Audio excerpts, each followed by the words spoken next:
First posting ఎక్కడ ఇచ్చారు? Anantapur training అయిన తర్వాత బికాజ్ లా అండ్ ఆర్డర్ క్షీణించింది అక్కడ. అప్పట్లో అధికారంలో ఉన్న పార్టీ యొక్క ఒక కార్యకర్త కళ్ళు పీకేసి ఆ గాడిదల మీద ఉన్నటువంటి ససంచులు ఏదైతే ఉంటే దాన్ని కింద పడేసేవాళ్ళు, వాళ్ళు ఒకరి వైపు ఊరికారు. సార్ ముద్దోళ్ళకి వెళ్ళక ముందు ఆదిలాబాద్లో మీరు రౌడీని కంట్రోల్ చేసని చెప్తున్నారు. అవును, ఒకటి సంఘటన జియావుల్ హక్ అని ఒకతను ఉండేవాడు, ఖానాపూర్ దాని లోపల ఉండేవాడు. స్ట్రీట్ లైట్ దగ్గర నిలబెట్టి కొట్టుకుని తీసుకొచ్చి ముద్దోళ్ళ తర్వాత ఎక్కడికి వచ్చారు? ముద్దోళ్ళలో గాడిదల మీద స్మగ్లింగ్. అవునండి, ఆ స్వీకారుద్దీన్ అని చెప్పేసి అక్కడ ఒక రౌడీ షీటర్ ఉండేవాడు, ఊరోలిపేట పారిపోయాడు. అప్పుడు పోలీస్ స్టేషన్కు ఉన్న కలర్ కూడా మాదే అని ఆ రకంగా మాట్లాడేవాళ్ళు. పోలీస్ స్టేషన్ కలరే చేంజ్ చేసేసిన. మరి భుజం మీద స్టార్ మార్చడం అవుతుంది కదా కలర్, అది మార్చలేకపోయాను. కానీ ఆ పార్టీకి సంబంధించిన లీడర్ వచ్చాడు, మీరు మా వాడిని తీసుకొచ్చారు సార్. నేను తీసుకురాలి, నా దగ్గర లేదు, నా దగ్గర లేదు.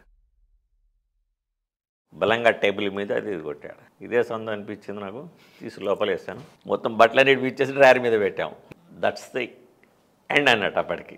సార్ మహేందర్ రెడ్డి గారి ఫంక్షన్ అలాగే ఉంటుందండి. రోజు రాత్రిపూట దొంగతనం అయింది. దొంగతనం అయితే సార్ తిరుగుతున్నాడు. ఆ వాచ్మెన్ గారిని అక్కడ పెట్టారు. ఆయన ఇమీడియట్గా జీప్ వేసుకొని వచ్చాడు. వీడు వెళ్ళిపోయాడు, ఆపరేటర్ వచ్చాడు. ఈయన ఆపరేటర్ని కొట్టాడు. అయ్యో, ఆయన ఉన్నప్పుడు ఎందుకో మాకు ఆయనకు కొంచెం కుదరలేదు. ఇంకా బాగా గుర్తుండిపోయిన ట్రాప్ కేసు ఉంది అక్కడ. ఒక సబ్ రిజిస్ట్రార్ ఆఫీస్కి వెళ్ళాను. లెఫ్ట్ సాక్స్ లోపల డబ్బులు తీయండి ఆయన అంటే షాక్గా. ఇప్పుడున్న ఆఫీసర్లు టెక్నాలజీ మీద బాగా డిపెండ్ అవుతున్నారు. ఈ డిపెండ్ అవ్వడం వల్ల హ్యూమన్ ఇంటెలిజెన్స్ అన్న వింగ్ని మర్చిపోతున్నారు అనేది భావన వస్తుందంటారా? మాకు తెలిసిన అబ్బాయి పోతుంటే కారులో వస్తుంది, కొట్టిండ్రు కదా తను. ఏంటి అంటే సార్ అక్కడ సీసీటీవీలో ఏం రికార్డు కాలేదు కదా సార్. బైన్సేలో ఉన్నప్పుడు కవ్వాల్ ఫారెస్ట్లో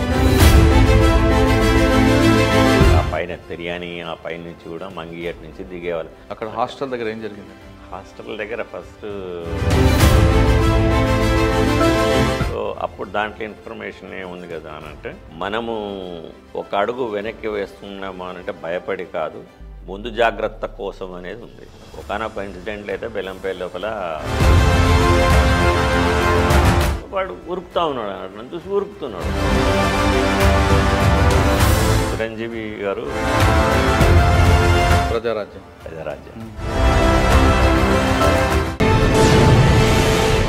వెల్కమ్ టు క్రైమ్ డైరీస్. ఈ వారం మన గెస్ట్ గతంలో నక్సల్స్ ప్రభావిత ప్రాంతమైన ఆదిలాబాద్ జిల్లాలో ఎక్కువ కాలం పనిచేసిన ఓ ఆఫీసర్, పేరు శేషు గారు, అడిషనల్ ఎస్పీ రిటైర్డ్. ఆయన నక్సల్స్ ప్రభావిత ప్రాంతం అంటే చాలా తీవ్ర స్థాయిలో ఉండేది ఆదిలాబాద్ జిల్లాలో. ఆదిలాబాద్, బెల్లంపల్లి, మంచిర్యాల, కవ్వాల్, జన్నారం ఆ ప్రాంతం అంతా కూడా వాళ్ళకే పైచే ఉండేది. 1992 నుండి ఆ ప్రాంతంలో వాళ్ళ పట్టు సాధించిన ప్రాంతంలో పోలీస్ ఆఫీసర్గా వెళ్ళిన తర్వాత ఆయన చేసిన కార్యక్రమాలు అన్నీ ఎన్ని కావు. నక్సల్ ప్రభావిత ప్రాంతం అంటే కేవలం ఎక్స్చేంజ్ ఆఫ్ ఫైర్లే కాకుండా ఆయన టైంలో సరెండర్లు ఉన్నాయి, అరెస్టులు ఉన్నాయి.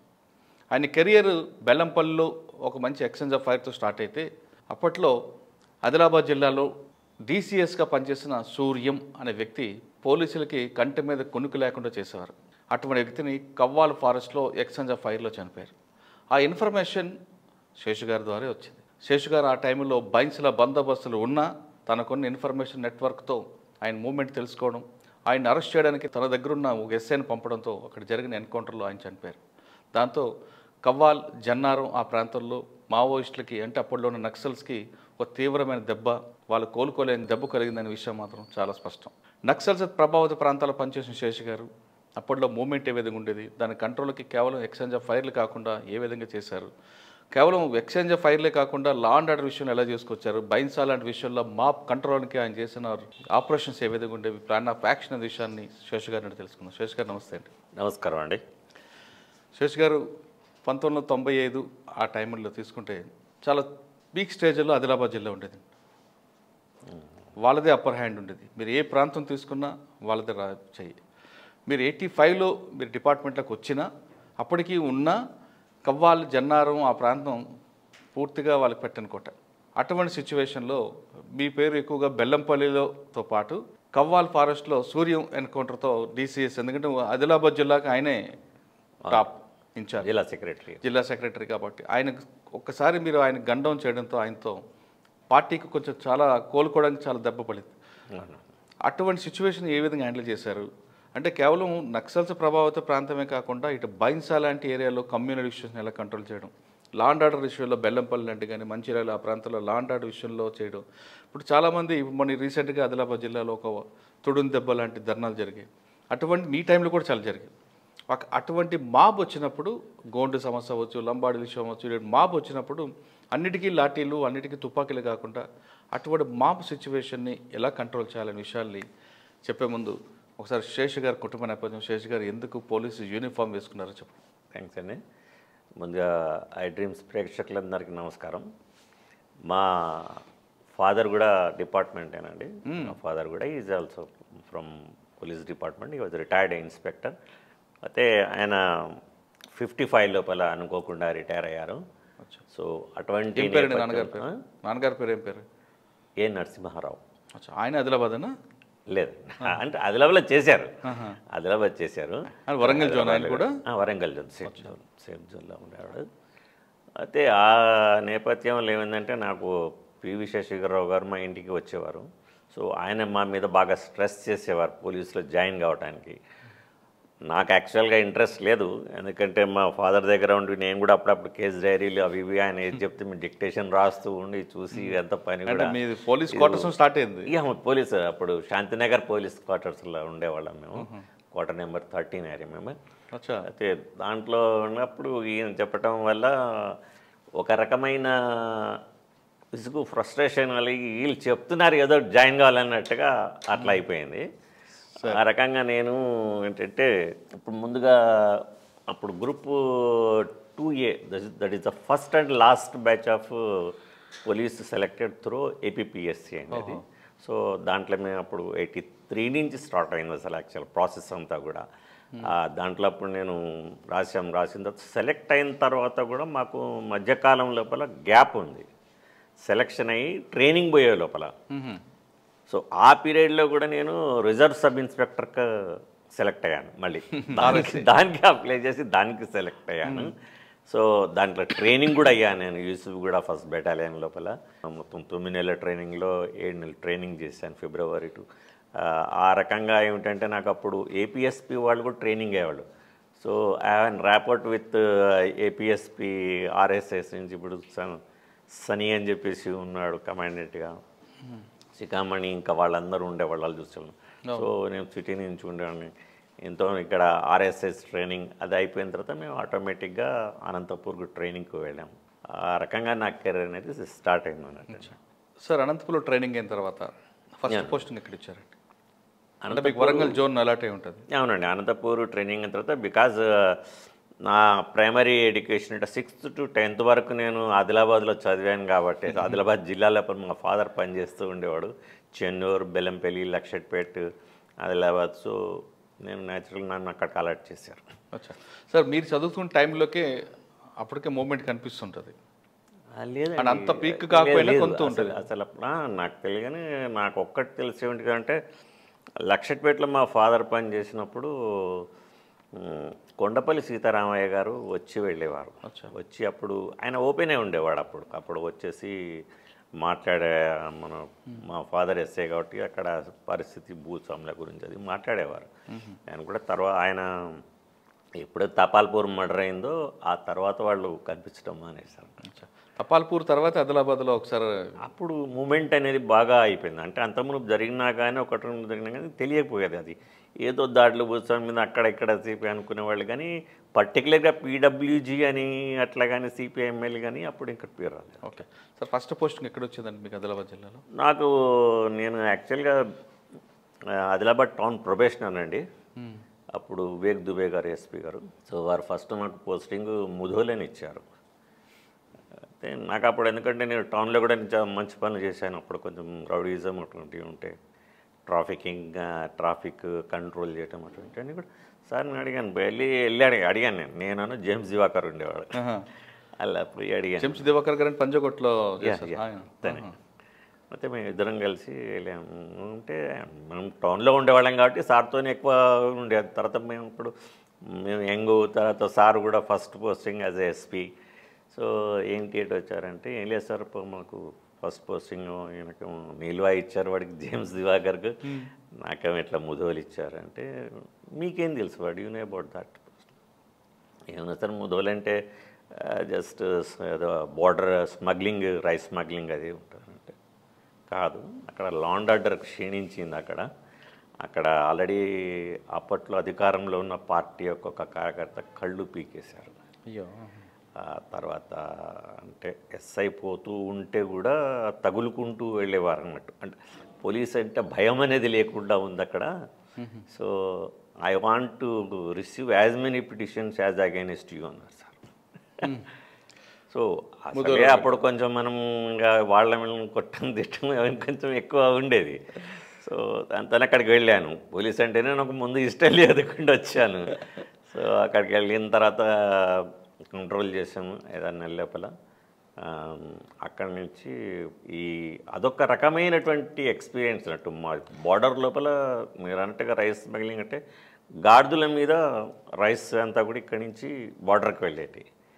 అయితే మనం ఎప్పుడైనా ఇన్ఫర్మేషన్ వచ్చి మనం పోయినా కానీ పోలీసు అంత దూరం నేను చూడగానే తక్కువని వాళ్ళు ఆ గాడిదల మీద ఉన్నటువంటి ససంచులు ఏదైతే ఉంటే దాన్ని కింద పడేసేవాళ్ళు. వాళ్ళు ఒక వైపు ఊరుకారు, వాళ్ళొక వైపు ఊరుకారు, గాడిదలొక వైపు ఊరుకారు, ఇక్కడ బయట ఉండే. దీంట్లో ఇప్పుడు మేము అది దాన్ని ట్రాన్స్పోర్ట్ చేయాలంటే కూడా ఆ రోజుల్లో చాలా కష్టం ఉండే. సో గాడిదలు పట్టుకోవాలన్నా, ఇది పట్టుకోవాలన్నా, వాడిని పట్టుకోవాలన్నా, ఇంత ఇది ఉండేనట్టు ఎక్సర్సైజ్ చేస్తుంది. ఆ రకంగా అయినా కానీ మేము కంట్రోల్ చేశాను నేను. అది సార్ ముద్దోళ్ళకి వెళ్ళకముందు ఆదిలాబాద్లో మీరు రౌడీని కంట్రోల్ చేశాను చెప్తున్నారు. అవును. ఒకటి సంఘటన జియావుల్ హక్ అని అది ఒకతను ఉండేవాడు, ఖానాపూర్ దాని లోపల ఉండేవాడు. అయితే బాగా wood smuggler plus rowdy shooter. పట్కా కూడా ఆడించేవాడు కదా. అవునండి. అయితే అది తెలుసు, భీమన్నకు తెలుసు, మురళి అని వాళ్ళు దిలీప్ అని అప్పట్లో ఐడి పార్టీ వాళ్ళందరూ ఉండేవాళ్ళు. సో వాళ్ళందరూ మేము రాత్రిపూట సైకిళ్ళ మీద వెళ్ళేవాళ్ళం అన్నట్టు. పెట్రోలింగ్ అప్పుడు బాగా విపరీతంగా తిరిగేవాళ్ళం. సో అప్పుడు అనుకోకుండా వాడు ఉన్నాడు, నేను పోయినప్పుడు చేసినప్పుడు ఉన్నాడు. సో వాడిని బాగా కొట్టుకుంటూ తీసుకొచ్చాం పోలీస్ స్టేషన్ వరకు. ప్రతి స్ట్రీట్ లైట్ దగ్గర నిలబెట్టి కొట్టుకుంటూ తీసుకొచ్చాం. అంటే అంకుశం సినిమాలో రామరెడ్డి లాగా. రైట్. దాదాపు అదే. అప్పటికి ఇంకా అంకుశం రాలేదండి. తర్వాత బెల్లంలో ఉన్నప్పుడు వచ్చింది అది అంకుశం. మీ సినిమాని వాళ్ళు ఆల్రెడీ అంటే మీ రీల్స్ ఎన్ని వాళ్ళు రీల్స్ ఎన్ని పెట్టుకోవాలి. తీసుకొచ్చిన తర్వాత ఏమైంది, అప్పుడు నా ఏమంటే మన జేమ్స్ దివాకర్ కూడా ఉన్నాడు అన్నట్టు. అప్పుడు చూసి అమ్ముడు కొట్టడం ఏంటి అని ఇది అయిపోయాడు అన్నట్టు. అంటే అంత అరాచకం ఉండేదండి. అంత అరాచకండి. ఆదిలాబాద్ లోపల రౌడీజం బాగుండేది అప్పట్లో వెంకటరామరెడ్డి గారు అని చెప్పేసి ఆయన కూడా వాళ్ళని గానోత్సవం లోపల ఆయన పేరు బాగా వచ్చింది. సార్ అప్పట్లో ఒక రౌడీని పబ్లిక్గా రోడ్డు మీద కొడితే పబ్లిక్ మెచ్చుకునేవారేమో నాకు తెలిసి. తప్పనిసరిగా, ఎందుకనంటే వాడు బలహీనలేని ఎప్పుడు కూడా వాడు చేసేవాడు కాబట్టి వాడు జులుం చెలాయించినప్పుడు వాడిని కొట్టినప్పుడు ప్రజలు మెచ్చుకునేవాటం కాదు, ఇంకా సపోర్ట్ కూడా చేసేవాళ్ళు వాళ్ళు. అంటే ఆ సిచ్యువేషన్ చూసారు కదా మీరు. అడిషనల్ ఎఫ్సీకి వచ్చేసరికి సిచ్యువేషన్ మారింది. పబ్లిక్లో మీరు కొడితే ఊరుకుంటారంటారా? లేదండి, ఇప్పుడు ఆ సమస్య లేదు. ఇప్పుడు నేనే అప్పటికే ఎస్ఐగా ఉన్నదానికి నేను డిఎస్పీ గారికి చాలా మారిపోయాను. అది నాకే నేను అప్పుడు ఏదైతే బూత్ మాటలు మీరు అన్నట్టుగా మాకు వచ్చాయో, మేము వచ్చిన తర్వాత మేము చాలా వరకు మేము బూత్ మాట్లాడేటి మేము మానేసాము. మేము ఆదిలాబాద్లో మీరు అర్ధరాత్రి ఆ రౌడీ షీటర్ని రోడ్డు మీద కొట్టుకుంటూ తీసుకొచ్చిన తర్వాత ఆఫీసర్లు ఏమన్నారు, పబ్లిక్ రెస్పాన్స్ ఏముందండి, ప్రెస్ ఆఫీసరు ఏమనలేదండి. అప్పుడు మా సిఐ గారు ఒక ఉండేవారు, సుబ్బారావు గారు అని చెప్పేసి. అసలు ఫస్ట్లో నేను కొద్దిగా, ఎందుకంటే మేము ట్రైనింగ్ అయిన అప్పుడు ఎలా ఉందంటే సిచ్యువేషన్ అంతా కూడా మాకు వెంకటేశ్వర్లు గారు, ఆర్సి వెంకటేశ్వర్లు గారు అని ఉండేవారు మా ప్రిన్సిపల్ గారు. తమసోమ జ్యోతిర్గమయ అని మాకు అన్ని శాంతి వచనాలు నేర్పించారు. అండ్ బికాజ్ మేము దీని ద్వారా పబ్లిక్ సర్వీస్ కమిషన్ ద్వారా ఏదైనా కాబట్టి ఆయన పబ్లిక్తో చాలా బాగుండాలి అనేది అటువంటి నేర్పించడం వల్ల మేము చాలా సాఫ్ట్గా ఉన్నాం అసలు పోయి రిపోర్ట్ చేసినప్పుడు. ఈ సిఏ గారు డిఎస్పీ గారు ఊరికి ఏమైనంతవరకు ఒక్కళ్ళు చేయి కూడా ఇరగలేదు, ఒక్కళ్ళు ఏం కొట్టలేదు అని ఇది ఉండేది. సో అంటే మేము ఒక నెల ట్రైనింగ్ వచ్చిపోయిన సార్, అప్పటికే వివేక్ దుబే గారు వచ్చారు. దాన్ని అప్పుడు అనుకోకుండా ఇక నా దగ్గర కూడా ఫ్రస్ట్రేషన్ లేదు, నేను కూడా ఈ పోలీస్ అని చెప్పేసి నేను కూడా మారిపోయాను నేను అప్పుడు. అంటే సిచ్యువేషన్ డిమాండ్ అలా చేసి ఉంటుంది. అలా అంతే అవునండి. అప్పుడు సిచ్యువేషన్ అంటే చూశాను నేను కూడా. ఫస్ట్ ట్రాఫిక్ కంట్రోల్కి వెళ్ళాను, రోడ్ మీద మోటార్ సైకిల్ మీద వెళ్ళేసి మైక్ పెట్టుకొని కూడా చెప్పాను, అందరు పక్కకు నడవండి, పక్కకు నడవండి, పక్కకు నడవండి, పైన వెహికల్స్కి దారి ఇవ్వండి అని. కానీ అందరు వీడు ఎవడో పిచ్చోడు అనుకున్నారు. వీడు ఇప్పుడు మీకు ఎదురయ్యాడు వీడు రాత్రిపూట మేము పెట్రోలింగ్ వెళ్తున్నప్పుడు అప్పుడు ఎదురయ్యాడు. అప్పుడు మామూలుగా కేడీ షీటర్స్ వాడిని చెక్ చేస్తుంటాము. ఆ ప్రాసెస్ లోపల వాడిని చూడటం జరిగింది, చూసి పట్టుకోవటం జరిగింది అన్నట్టు. అప్పుడు వాడిని ఎప్పుడు తిరగబడలేదా? ట్రై చేశాడు కానీ అదేం లేదు, మేము అప్పుడు మేము బాగానే ఉన్నాము. సో వాడిని అదుపులోకి తీసుకున్నాం. తర్వాత ఆయన అరాచకాలు కంట్రోల్ అయ్యా? డెఫినెట్లీ బాగా. అంటే ఒక రౌడీ షీటర్ని పబ్లిక్లో వాడి జులుం జరిగే ప్రాంతంలోనే వాడిని గాలి తీస్తే? అవునండి, అది కరెక్టే కదా ఎట్లయినా కానీ. కానీ ఆ తర్వాత అంటే ఈ రోజులు చూసినప్పుడు ఇప్పుడు అది తప్పు, మీరు దానికి ఒక చట్టం ఉంది అదంటే నిజమే చట్టం ఉంది. కానీ చట్టానికి కూడా ఖచ్చితంగా ఒక్కొక్కసారి కొన్ని పనులు చేయాల్సి ఉంటుంది. ఎందుకంటే ఈ చట్టాలు అనేటువంటివి కూడా ప్రజల కోసమే చేయబడ్డాయి కానీ వేరే వాళ్ళ కోసం కాదు. సో ఎప్పుడెప్పుడు వాళ్ళ మూడ్స్ని బట్టి మన అవసరాలకు తగ్గట్టుగానే చట్టాలు తయారవుతూ ఉంటవి. ఇది నాకు తెలిసిన అభిప్రాయం ఇది. సో కాబట్టి అట్లా ఆ రోజుల్లో అది నెసెసరీ కాబట్టి అట్లా చేసాం. ముద్దోల తర్వాత ఎక్కడికి వచ్చారు? ముద్దోల తర్వాత గాడిదల మీద స్మగ్లింగ్. అవునండి, ఆ స్మగ్లింగ్ అక్కడ కూడా రోళ్ళ శంకర్ అని అక్కడ కూడా ఉండేవాడు. వికారుద్దీన్ అని చెప్పేసి అక్కడ ఒక రౌడీ షీటర్ ఉండేవాడు. వాడు కూడా మొత్తంకి వాడు ఊరోలు పెట్టే పారిపోయాడు. అప్పుడు మేము వచ్చిన తర్వాత నేను సరే ఎమ్మడి పడితే అక్కడి నుంచి బెల్లంపల్లి లోపల అప్పుడు ఒక సిచ్యువేషన్ ఎలా ఉంది అని అంటే, బెల్లంపల్లి ప్రాపర్లో ఒక లాకప్ డెత్ అయింది అండ్ తాండూరులో ఒక లాకప్ డెత్ అయింది. ఇక్కడ జరిగింది అన్నట్టు. సో అప్పుడు టోటల్లీ పోలీసు ఒక రకమైనటువంటి నిర్వీర్యంగా ఉండిపోయి అసలు దాని లాకప్ డెత్ అంటే పోలీస్ స్టేషన్ వెనకున్న మహిళలు అదేనా? తాండూరులో. అవునండి, తాండూరు. వాళ్ళ లేడీ వచ్చి భర్త కొట్టు పోలీస్ స్టేషన్లో కూర్చొని అవును అక్కడ అని. ఇక్కడ కూడా రాజేశ్వరి అని చెప్పేసి ఇక్కడ బెల్లంపల్లి కూడా ఒకటి జరిగింది. అంటే ఆ సిచ్యువేషన్ టైంలో మీరు అక్కడికి వెళ్ళారు? ఆ సిచ్యువేషన్లో మొత్తం నిర్వీర్యమైపోయింది. అప్పుడు అక్కడ ఉన్నటువంటి ఎస్ఐ కూడా ట్రాన్స్ఫర్ అంటే అప్పుడు కావాలని సాంబేశ్వరరావు గారు ఉండేసి లా అండ్ ఆర్డర్ మంచిగా ట్రీట్ చేసే వాళ్ళు ఎవరు కావాలని చూసినప్పుడు, so my friend again James Divakar అక్కడ ఉండేవాడు. అక్కడ ఉండి సార్కు సజెస్ట్ చేశాను, సార్ వీడైతే కరెక్ట్ అని. సార్ కూడా వినేసి అప్పుడు ఇమీడియట్గా సార్ దుబే గారికి చెప్పగానే దుబే గారు ఇమీడియట్గా అక్కడి నుంచి నాకు 6 నెలలు 7 నెలలు ఉన్నాను అంత ముదువుల్లో నేను. అక్కడి నుంచి ఇక్కడికి ట్రాన్స్ఫర్ వచ్చాను. వచ్చిన 2వ రోజే కొంచెం ఇన్ఫర్మేషన్ ఉంది. ఇన్ఫర్మేషన్ రాగానే బయలుదేరి వెళ్ళాము. ఇప్పుడు ఒక సిఓ మాదారం ఆ తాండూరు ఏరియా వైపులో ఉండే ఎక్స్చేంజ్ ఆఫ్ ఫైర్ అయింది. అయిన తర్వాత ఆయన చనిపోవడం జరిగింది అక్కడ. అది కరెక్ట్గా ఏ టైంలో ఎలా జరిగింది చెప్పగలరా? ఫిబ్రవరి లోపల అండి. అది యాక్చువల్గా ఫిబ్రవరిలో జరిగింది. అది ఇంకొంటారు మార్నింగ్ టైం లోపల ఇన్ఫర్మేషన్ వచ్చింది, ఎర్లీ అవర్స్ కొంచెం యూత్ల అప్పుడు వచ్చింది. వాడు అంతా చెట్లు అవన్నీ కూడా ఉంటే రోడ్ పోతుంటే పక్కన అవి ఉండే వాడు అటు నుంచి వస్తున్నారు మనకి వాడికి మొత్తానికి. అప్పుడు మాకు ఇన్ఫర్మేషన్ మేము అక్కడ అంబుష్లో ఉండి మేము కొట్టడం జరిగింది. అక్కడనే ఫైర్ ఓపెన్ చేస్తారు అట్లనే పోలీసు అని. అదే మీకు అక్కడ నుండి మీ కెరీర్ అవునండి, అది ఆ వైపుకి మళ్ళీంది.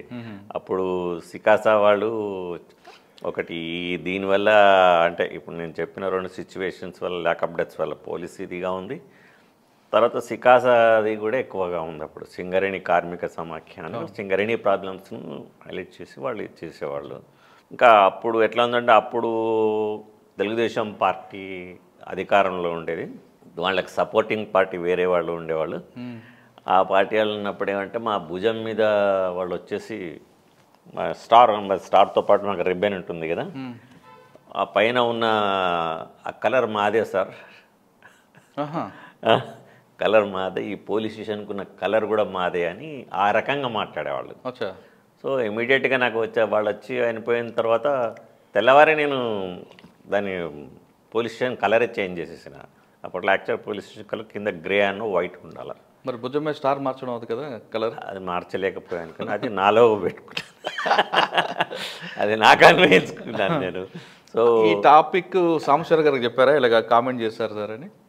చెప్పండి. ఏమన్నారు ఆయన? సార్ అన్నారు, లేడీస్ వెయిట్ మనం ముందు మేము కొద్ది రోజులు అంటే ముందు సికాసా గురించి వర్కౌట్ చేయాలనుకున్నాం. ఆ సికాసా వర్కౌట్ చేసిన మనం తర్వాత పోదాంలే అన్నారు. ఆ సికాసా గురించి వర్కౌట్ చేసే టైంలో అప్పుడు ఎట్లంటే ఫనీ థింగ్ ఏమిటి కదా అని అంటే, పోలీస్ స్టేషన్లో ఉన్న రివాల్వర్ తీసుకొని మేము రాత్రిపూట జీన్ ప్యాంటు అవి వేసుకొని టీషర్ట్లు వేసుకొని తిరిగేది. నేను ఆ జేమ్స్ దివాకరు ఒక్కొక్కసారి నేను ఒక్కడిని కూడా పోయేసి ఆ మొత్తం బస్తీలలో తిరిగేవాళ్ళం అన్నట్టు. ఇన్ఫర్మేషన్ పట్టుకొని అక్కడక్కడ హోటల్లో ఇట్లా టీ తాక్కుంటూ అవి చేసుకుంటూ. అయితే అది పనిచేయదని చెప్పేసి నాకు చాలా రోజులకు తెలియదు. ఆ రివాల్వర్ పనిచేస్తుంది, దాని ఫైరింగ్ పిన్ పోయి ఉంది. తర్వాత ఒకసారి ఆర్మోరర్ వచ్చేసి, సార్ దీన్ని ఫైరింగ్ పిన్ పోయింది అన్నాడు. మరి ఎన్ని రోజులు మరి దీన్ని ఇట్లా పెట్టాయని చెప్పి మళ్ళీ సరే ఏదో లక్కీగా ఏమి జరగలేదు. సో ఆ తర్వాత ఎప్పుడైతే మేము స్టార్ట్ చేసామనుకోండి, ఇక మొత్తం ఇన్ఫర్మేషన్ అంతా కూడా ఆ బెల్లంపల్లి లోపల 6 రోజుల లోపల ఎట్లా అంటే, ఒక స్ట్రీట్ తీసుకుంటే ఇప్పుడు ఎన్ని బైలైన్స్ ఉంటాయో, ఈరోజు రాత్రిపూట బైలైన్లో ఉన్న వాళ్ళందరినీ మేము అరెస్ట్ చేస్తే మళ్ళీ తెల్లవారి ఇంకో బైలైన్ అంటే ఈ విధంగా ఉండేది అన్నమాట. మొత్తం అంతా కూడా ఫుల్ ఎక్కడెక్కడికి ఉండేవాళ్ళు. మామూలు అప్పుడు ఏముంటుంది, చికెన్ అమ్మాలన్నా కానీ చికెన్కు వాళ్ళే రేట్ ఫిక్స్ చేసేవాళ్ళు, టైలర్స్కు వాళ్ళే రేట్ ఫిక్స్ చేసేవాళ్ళు, డిష్కు వాళ్ళే రేట్ ఫిక్స్ చేసేవాళ్ళు. So almost all parallel government సికాసాది ప్లస్ ఇటు పార్టీ వాళ్ళది. సో అలా ఉండేవాళ్ళు. నేను అప్పుడే రోడ్డు మీద మామూలుగా రాత్రిపూట తిరిగేది. రాత్రిపూట మా పని చేసుకునేవాళ్ళం. మార్నింగ్ పూటేమో రోడ్డు మీద కూడా ట్రాఫిక్. అప్పుడు ఆ రోజుల్లో నేను రోడ్ పక్కన పేమెంట్ లేదు కాబట్టేసి వాళ్ళు ఏదైతే ఉండేదో ఒక 2-3 ఫీట్లు వెళ్ళిపోయింటే అక్కడికి చైన్లకు పాతి పబ్లిక్ని దాంట్లో నుంచి నడవాలని చెప్పేసి 88లోనే నేను ఆ పద్ధతి ఇంట్రడ్యూస్ చేసామనేటప్పుడు. అట్లా ఒకళ్ళిద్దం పట్టుకొచ్చిన తర్వాత ఒకసారి ఒక లీడర్ వచ్చాడు, అక్కడ ఆ పార్టీకి సంబంధించిన లీడర్ వచ్చాడు.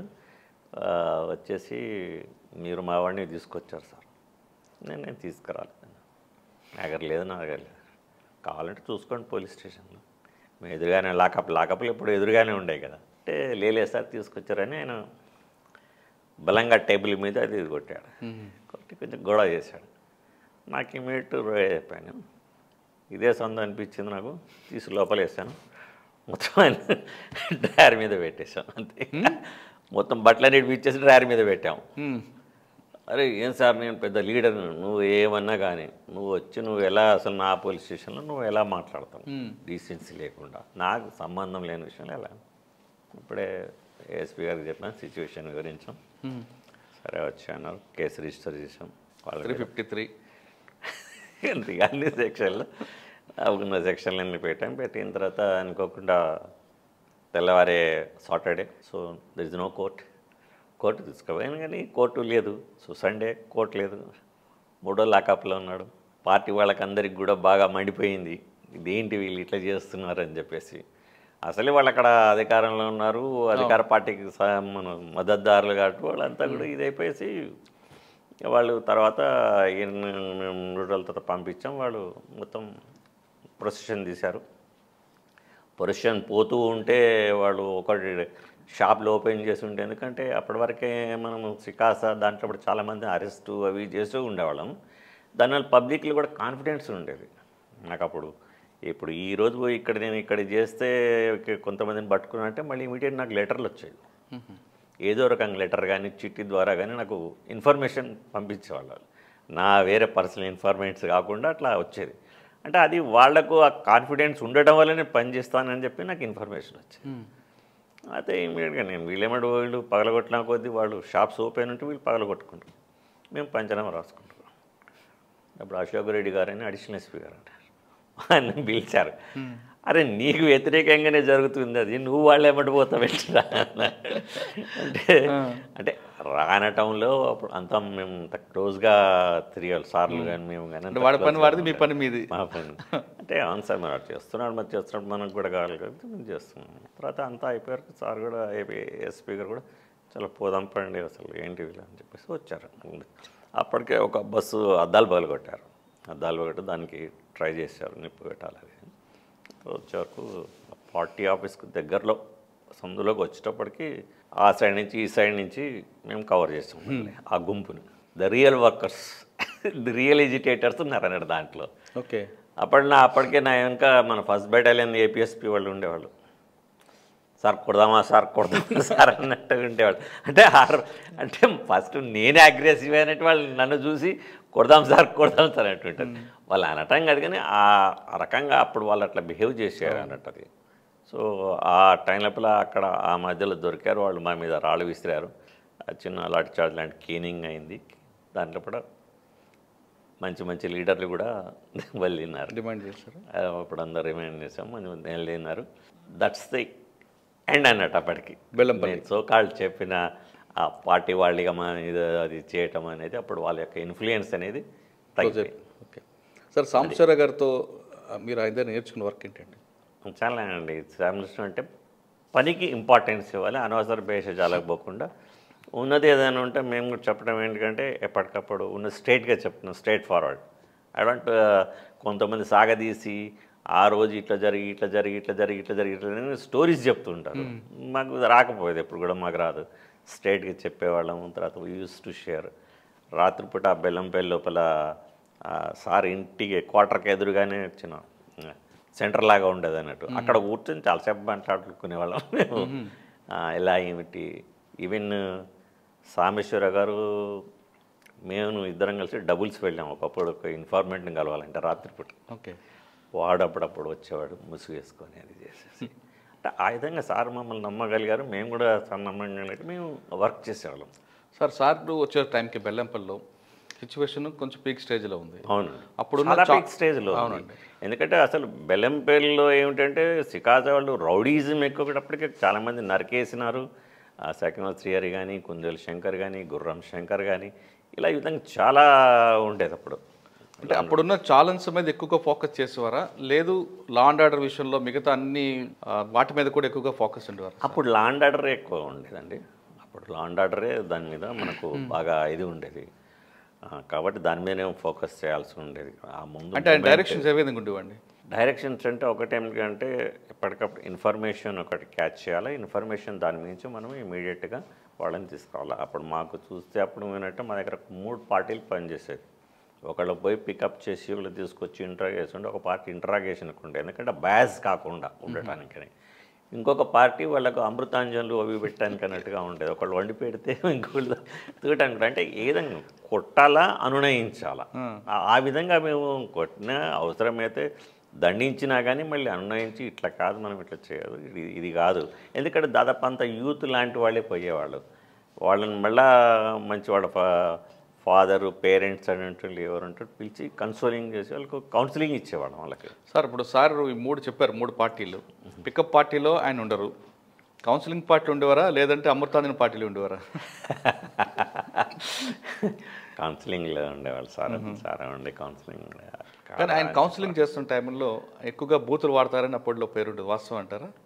అంటే బూతులు అంటే ఇప్పుడు ఆయన బూతులు పెడితే అవతల మనసు గాయపడేది కాదు, మనిషికి హత్తుకొని సరదాగా ఉండే విధంగా మాట్లాడతారు, నవ్వుతూ పని చేయించుకుంటారు అనేది కూడా ఉంది. అవును, అట్లా ఉండేది, అది నవ్వుతూనే ఉండేది. యాక్చువల్గా అట్లా మాట్లాడుతున్నప్పుడు ఏదో దాని గురించి బూత్ మాట్లాడారు తప్పితే అది ఒక మనిషిని పట్టిగా హర్ట్ చేస్తున్నట్టు కాదు, అది జనరల్గా వచ్చేస్తుంది అది. సో అంత అదేం లేదు, అది ఆ విధంగా బాగా అనుకున్నారు అట్లా. ఆయనతో మాట్లాడుతున్నప్పుడు సరదాగా ఉండే ఒక సంఘటన గుర్తుందా? సరదాగా అంటే అప్పటికి ఒక పిల్లవాడు ఉండేవాడు, దాన్ని పట్టుకొని మేము ఎంతగేసి వాడిని పట్టుకున్న తర్వాత ఎటువంటి ఇన్ఫర్మేషన్ అది ఆడుతుంటే వాడప్పుడు సార్ మీరు కూడా మా వాళ్ళే సార్, మేము కూడా మీ వాళ్ళమే సార్, మీరు కూడా వచ్చే సార్ అని చెప్పేసి అలాగే మేము కూడా మీ వాళ్ళమే సార్ మీ అని చెప్పేసి వాడు మాట్లాడాడు అన్నట్టు. అయితే అప్పుడు మేము అందరం నవ్వుకున్నాం సార్, వీడు మనం ఎప్పుడు చెప్పాము సార్ వీళ్ళు మన వాళ్ళు మీరు మన వాళ్ళు అని చెప్పేసి. ఆ విధంగా జరిగే తర్వాత వేరే అప్పుడప్పుడు సినిమాలు కానీ బయట సిచ్యువేషన్ మాట్లాడుకుని కానీ ఉండేది అది. సార్ ఆయన వెళ్ళిపోయిన తర్వాత మహేందర్ రెడ్డి గారు వచ్చారు. అవునండి, ఆ సార్ వెళ్ళిపోయిన తర్వాత అంటే మహేందర్ రెడ్డి గారు అడిషనల్ ఎస్పీగా వచ్చారు. అప్పుడు సార్ అంత మునుపు గోదావరిఖన్లో ఉండేవారు, అక్కడి నుంచి ఇక్కడికి వచ్చారు. ఈ మధ్య లోపల కూడా డైరెక్ట్ డిఎస్పీగా మురళీకృష్ణ గారని వచ్చారు. అట్లా చూస్తున్నాం మేము. ఆయన కూడా ఆయన కొద్ది రోజులు ఉండి వెళ్ళిపోయారు. అదే నరసింహనాయుడు గారి అల్లుడు సార్ వచ్చింది, సార్ వెళ్ళిపోయారు. సార్ మహేందర్ రెడ్డి గారు ఫంక్షన్ అలాగే ఉంటుందండి. ఇప్పుడు వారి టైం లోపల ఎలా ఉందంటే మేము చూసాం, మేము ఒక రోజు రాత్రిపూట నేనేమో రైట్స్ వెళ్తున్నాను అటు టౌన్ లోపల ఇన్ఫర్మేషన్ మీద నేను వర్కౌట్ చేస్తూ మేము వెళ్తున్నాము. అయితే దొంగతనం అయితే సార్ తిరుగుతున్నాడు. ఆ ఇంటికి దాన్ని పోవటానికి అక్కడెక్కడే దొంగతనం జరిగింది, అక్కడికి సార్ కూడా వచ్చారంట అడిషనల్ ఇన్స్పెక్టర్. మేము ఆపి సార్ ఎటు వచ్చారు సార్, ఎట్లా అంటే నీ పని నువ్వు చూసుకోసేసు, నేను ఇక్కడ దొంగతనం జరిగి నేను చూసుకుంటానులే, నువ్వు వెళ్ళు అంటే ఆ విధంగా ఆయన దేనికి దానికి ప్రిఫరెన్సెస్ అనేది ఉండేది. రికార్డు గురించి కూడా ఎప్పుడు కూడా రికార్డు కూడా మెయింటైన్ చేయాలి. ఎందుకంటే మనం పని చేస్తాం, దానికి సరైన రికార్డ్ బిల్డప్ చేయకపోతే రేపు పొద్దున మనం చేసినట్టు ఎలాగా అని చెప్పేసి అనేవారు. అట్లా అంటే ఒక ఏ పార్టీని డిస్టర్బ్ చేయకుండా ఆయన ఇన్వాల్వ్ అయ్యాడు సెపరేట్గా. తర్వాత సార్ ఉన్నప్పుడు కూడా ఒక పని సంఘటన ఏమనంటే, అప్పుడు ముగ్గురిని కిడ్నాప్ చేశారు, ముగ్గురు ఆఫీసర్స్ని. స్టోర్స్ ఇన్ఛార్జ్ ఒక ఆయన మైకేల్ సంపత్ అని, గోపాలకృష్ణని పర్సనల్ ఆఫీసర్ని, ఇంకోళ్ళు ముగ్గురిని కిడ్నాప్ చేశారు. మాకు ఇన్ఫర్మేషన్ వచ్చింది. అప్పుడే మనకేమైంది కదా అని అంటే, చర్చల టైంలో చెన్నారెడ్డి గారి టైం లోపల కొంత శాంతి పీరియడ్ వచ్చింది. సో ఆ టైం లోపల మరి కిడ్నాప్ అయ్యారు, మనం కిడ్నాప్ అయిన వాళ్ళని విడిపించాలా, ఫైరింగ్ జరగకుండా చూసుకోవాలా, అంటే ఆల్మోస్ట్ అవాయిడ్ చేయాలా అనేది అప్పుడు గవర్నమెంట్ గారు చెప్తే, అప్పుడు నాకు ఇన్ఫర్మేషన్ వచ్చింది. నేను మధుమోహన్ రెడ్డిని నా బ్యాచ్మేటే ఉన్నాడు పక్కన, ఇద్దరం వెళ్ళాము. మేము సరౌండ్ చేసి ఆ ఇంట్లోకి వెళ్తే ఎవరైతే హోస్టేజ్ ఉన్నారో మంచి బైబిల్ చదువుకుంటున్నాడు, 2 సార్లు తర్వాత చదువుకుని ఇంటికి పోయి చదువుకుని అని మీడియా చెప్పి తీసుకేసి వితౌట్ అంటే వాళ్ళు రిటైర్ అయ్యే లోపలనే మేము ఆ క్యాడర్ అక్కడ ఉన్న చుట్టుపక్కల ఉన్న వాళ్ళు రిటైర్ అయిపోయే లోపలనే మేము అని తీసుకొని మేము వచ్చేసాం. ముగ్గురిని కూడా ఇప్పించుకొని, ముగ్గురు బైబిల్ చదువుకుంటే హ్యాపీగా వచ్చాడన్నారు. వచ్చిన తర్వాత అప్పుడు మా ఎఫర్ట్ని గుర్తించేసి, I think it was the first time అనుకుంటా, మహేందర్ రెడ్డి గారు మాకు ప్రెసిడెంట్ మెడల్ ఆ రోజుల్లోనే రికమెండ్ చేశారు. బట్ సంహౌ పోలీసులు అనుకున్నదే అందరికీ అన్నీ జరగాలని ఏం లేదు. సో అట్లా అప్పుడే సార్. బెల్లంపల్లి తర్వాత ఎక్కడికి వచ్చారు? ఇంకా బెల్లంపల్లి ఇంకోటి ఏంటంటే, అప్పట్లో స్ట్రైక్ జరిగినప్పుడు ఇటువంటి సికాసాల ప్రాబ్లమ్స్ అప్పుడు ఎవరైనా ఇప్పుడు మామూలుగా గవర్నమెంట్ మనది ఏరియా హాస్పిటల్ లోపల స్ట్రైక్ చేసేవారు. సింగరేణి బ్యాగింగ్ ఉండేది, మన సికాసా వాళ్ళ బ్యాగింగ్ ఉండేసి, నర్సులకు సాక్స్ ఇవ్వాలా, నర్సులకు క్యాప్ ఇవ్వాలా, ఇటువంటి చాలా సిల్సిలీ రీజన్స్ ఉండేవి. మేము కౌంటర్ ఇచ్చేవాళ్ళం. ఇప్పుడు ఈ హాస్పిటల్కి రోజు ఇంతమంది పేషెంట్స్ వస్తారు, అన్ని రకాల అవసరాలతో వస్తారు, ఒకళ్ళకి సీరియస్ ఉంటుంది, అది ఉంటుంది. ఇవన్నీ ముఖ్యమా, లేకపోతే నీకు సాక్స్ ముఖ్యమా, బెల్ట్ ముఖ్యమా, నీకు క్యాప్ ముఖ్యమా, అటువంటి దానికి ఎన్నో మార్గాలు ఉన్నాయి కదా అని చెప్పేసి ఈ విధంగా మా క్యాంపెయినింగ్ ఉండేది. ఆ క్యాంపెయినింగ్ వల్ల కూడా దాదాపు అప్పుడు కౌంటర్ ఇవ్వటం అనేది తక్కువ ఉండేది. మా మహేందర్ రెడ్డి గారు వచ్చిన తర్వాత కౌంటర్ ఎక్కువ. సో ఆ విధంగా దానివల్ల కూడా తగ్గిపోయింది. అన్నిటికీ లాఠీ కాదు, కేసులు కావు. ఎస్ అంటే ఇది నాలో కూడా దాన్ని తీసుకొచ్చి పబ్లిక్లో పెట్టారు. మీరు పబ్లిక్ డెసిషన్ తీసుకుంటారు కదా. ఇప్పుడు అంతవరకు కూడా ఒకసారి ఏమైందంటే, సార్ రాకముందు కూడా సామేశ్వరరావు గారు ఉన్నప్పుడే, సార్ నేను రోడ్డు ట్రాఫిక్ కంట్రోల్ లోపల నేను ఈ సైకిల్ పక్కన ఉంటాయి కదా, అడ్డదిడ్డం పెట్టేస్తుంటాను. సో గాలి తీసేవాళ్ళం. గాలి తీస్తే అప్పుడు అక్కడ ఉన్న పార్టీ వాళ్ళు నా మీద పాంప్లెట్స్ కానీ పేపర్లో ఇచ్చారు, ఇట్లా కార్మికుల యొక్క సైకిల్ గాలి తీసి ఆనందిస్తున్న క్రూరమైన ఎస్ఐ అని. నేను ఇమీడియట్గా రిజైండర్ ఇచ్చాను. నేను గాలి తీసాను అంటున్నారు కానీ నేను గాలి తీస్తున్నది దాని యొక్క విలువ అప్పట్లో 5 పైసలు అంతే కదా, గాలి 5 పైసలు. మీరు రోడ్డుకి అడ్డంగా పెట్టి రోడ్డు ట్రాఫిక్గా ఉల్లంఘిస్తున్నారు, అందరికీ అంతరాయం కలిగిస్తున్నారు. ఒకవేళ నేను చట్ట ప్రకారం నేను వాళ్ళని అప్పుడు నేను కేసు పెడితే ఆసిఫాబాద్ కోర్టుకు పోవాలి. ఆసిఫాబాద్ కోర్టు పోవాలంటే అయ్యో 20 రూపాయలు 30 రూపాయలు ఖర్చు అవుతుంది, రావడానికి పోవటానికి ఒక 50 రూపాయలు. ఆ రోజంతా ఇదే పెట్టి కేసు పెట్టేవాళ్ళం, ఫైన్ కట్టాలా. అంటే ఒక కార్మికుడికి దాదాపుగా నేను కేసు పెడితే 200 రూపాయలు నష్టం అవుతుంది, 200 నుంచి 300 రూపాయలు దాకా అట్లా నష్టం అవుతుంది. మరి నేను 5 పైసలు గాలి తీశాను. నాదే క్రూరత్వం, మీదా క్రూరత్వం. సూపరా. అంటే వాళ్ళు ఏ సార్ మీరెందుకు కౌంటర్లు ఇస్తారు సార్ అంటే మేము ఏదో ఇస్తాం కానీ మీరు ఎట్లా ఇస్తారు సార్ అంటారు.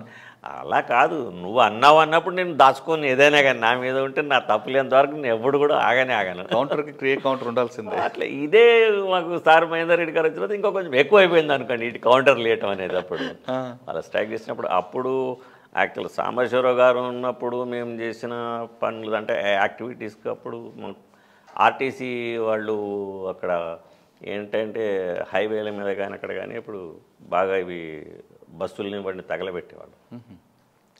సో ఆర్టీసీ వాళ్ళు ఇచ్చిన వెహికల్ నాకు కూడా ఇచ్చారు అన్నట్టు. అప్పుడు ఒక జీప్ నాకు ఇచ్చారు.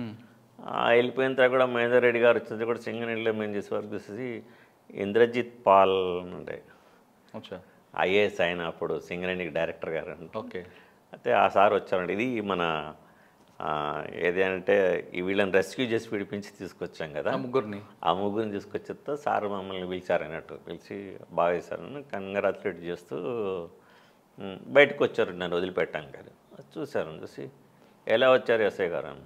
జీబులో వచ్చాం సార్. జీబు ఇదే జీబా సార్ అన్నాడు. సార్ ఇదే జీప్ సార్, పోలీస్కి ఏముంటుంది ఇదే జీప్ అని అంటే ఆ డొక్కు జీబు ఉండేది అప్పుడు. డొక్కు ఉండేది జీబు అది. అయితే సార్ ఆడిసాడు ఇమీడియట్గా వాళ్ళ పూర్లోంచి ఒక వెహికల్ తీసి నాకు సింగరేణి వాళ్ళు మా పోలీస్కు వెహికల్ ఇవ్వటం అనేది అప్పుడే నాతోనే స్టార్ట్ అయింది. తర్వాత సరే దాని తర్వాత ఇక ఏమేమో చేశారనుకోండి వేరే అలాగా అన్నారు. సార్ బెల్లంపల్లి తర్వాత ఎక్కడికి వచ్చారు? కానీ బెల్లంపల్లి తర్వాత యాక్చువల్గా నాకు అప్పుడు వేరే ట్రాన్స్ఫర్ చేస్తామని అన్నారు.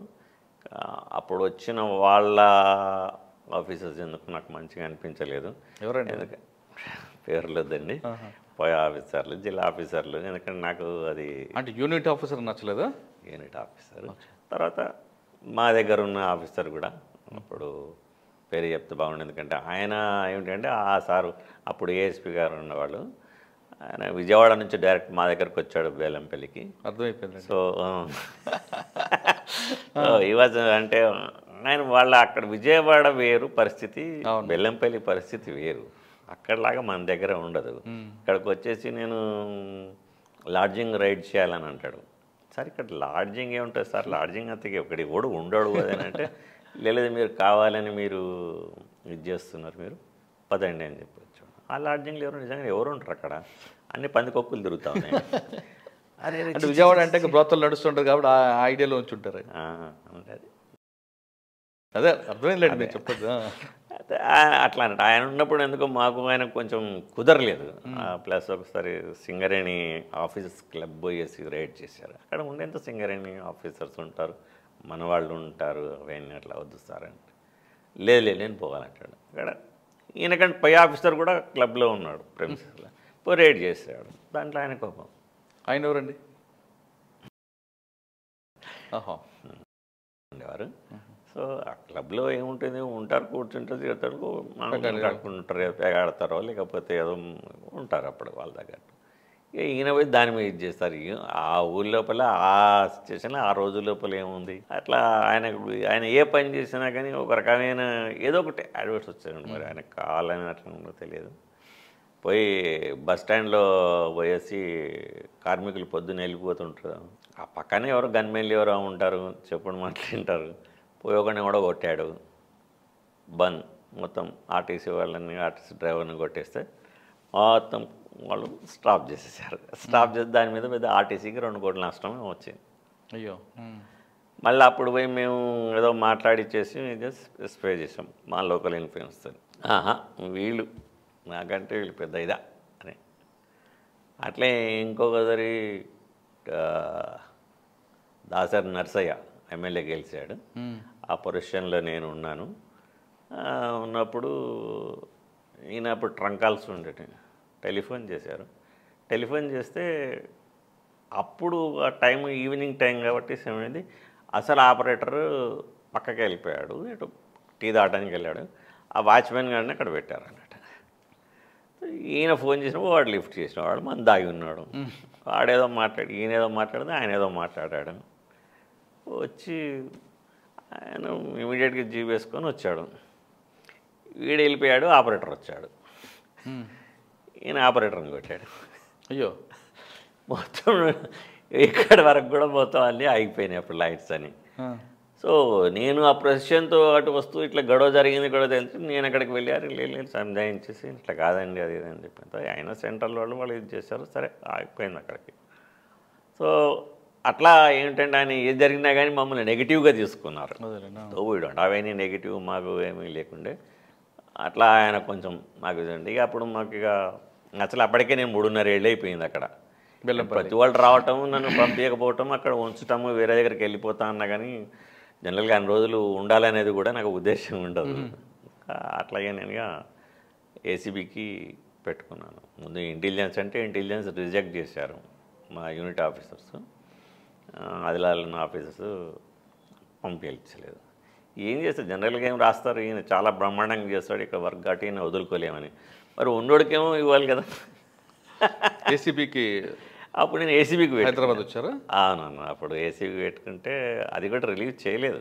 చంద్రశేఖరన్ గారని డీజీ గారండి అప్పుడు ఏసీబీ సార్ దగ్గరికి వెళ్ళి కలిశాను. ఏంటి ఇప్పుడు ఇస్ ద మ్యాటర్ ఇట్లా పెట్టుకున్నాను, మరి నన్ను వదిలిపెట్టట్లేదు.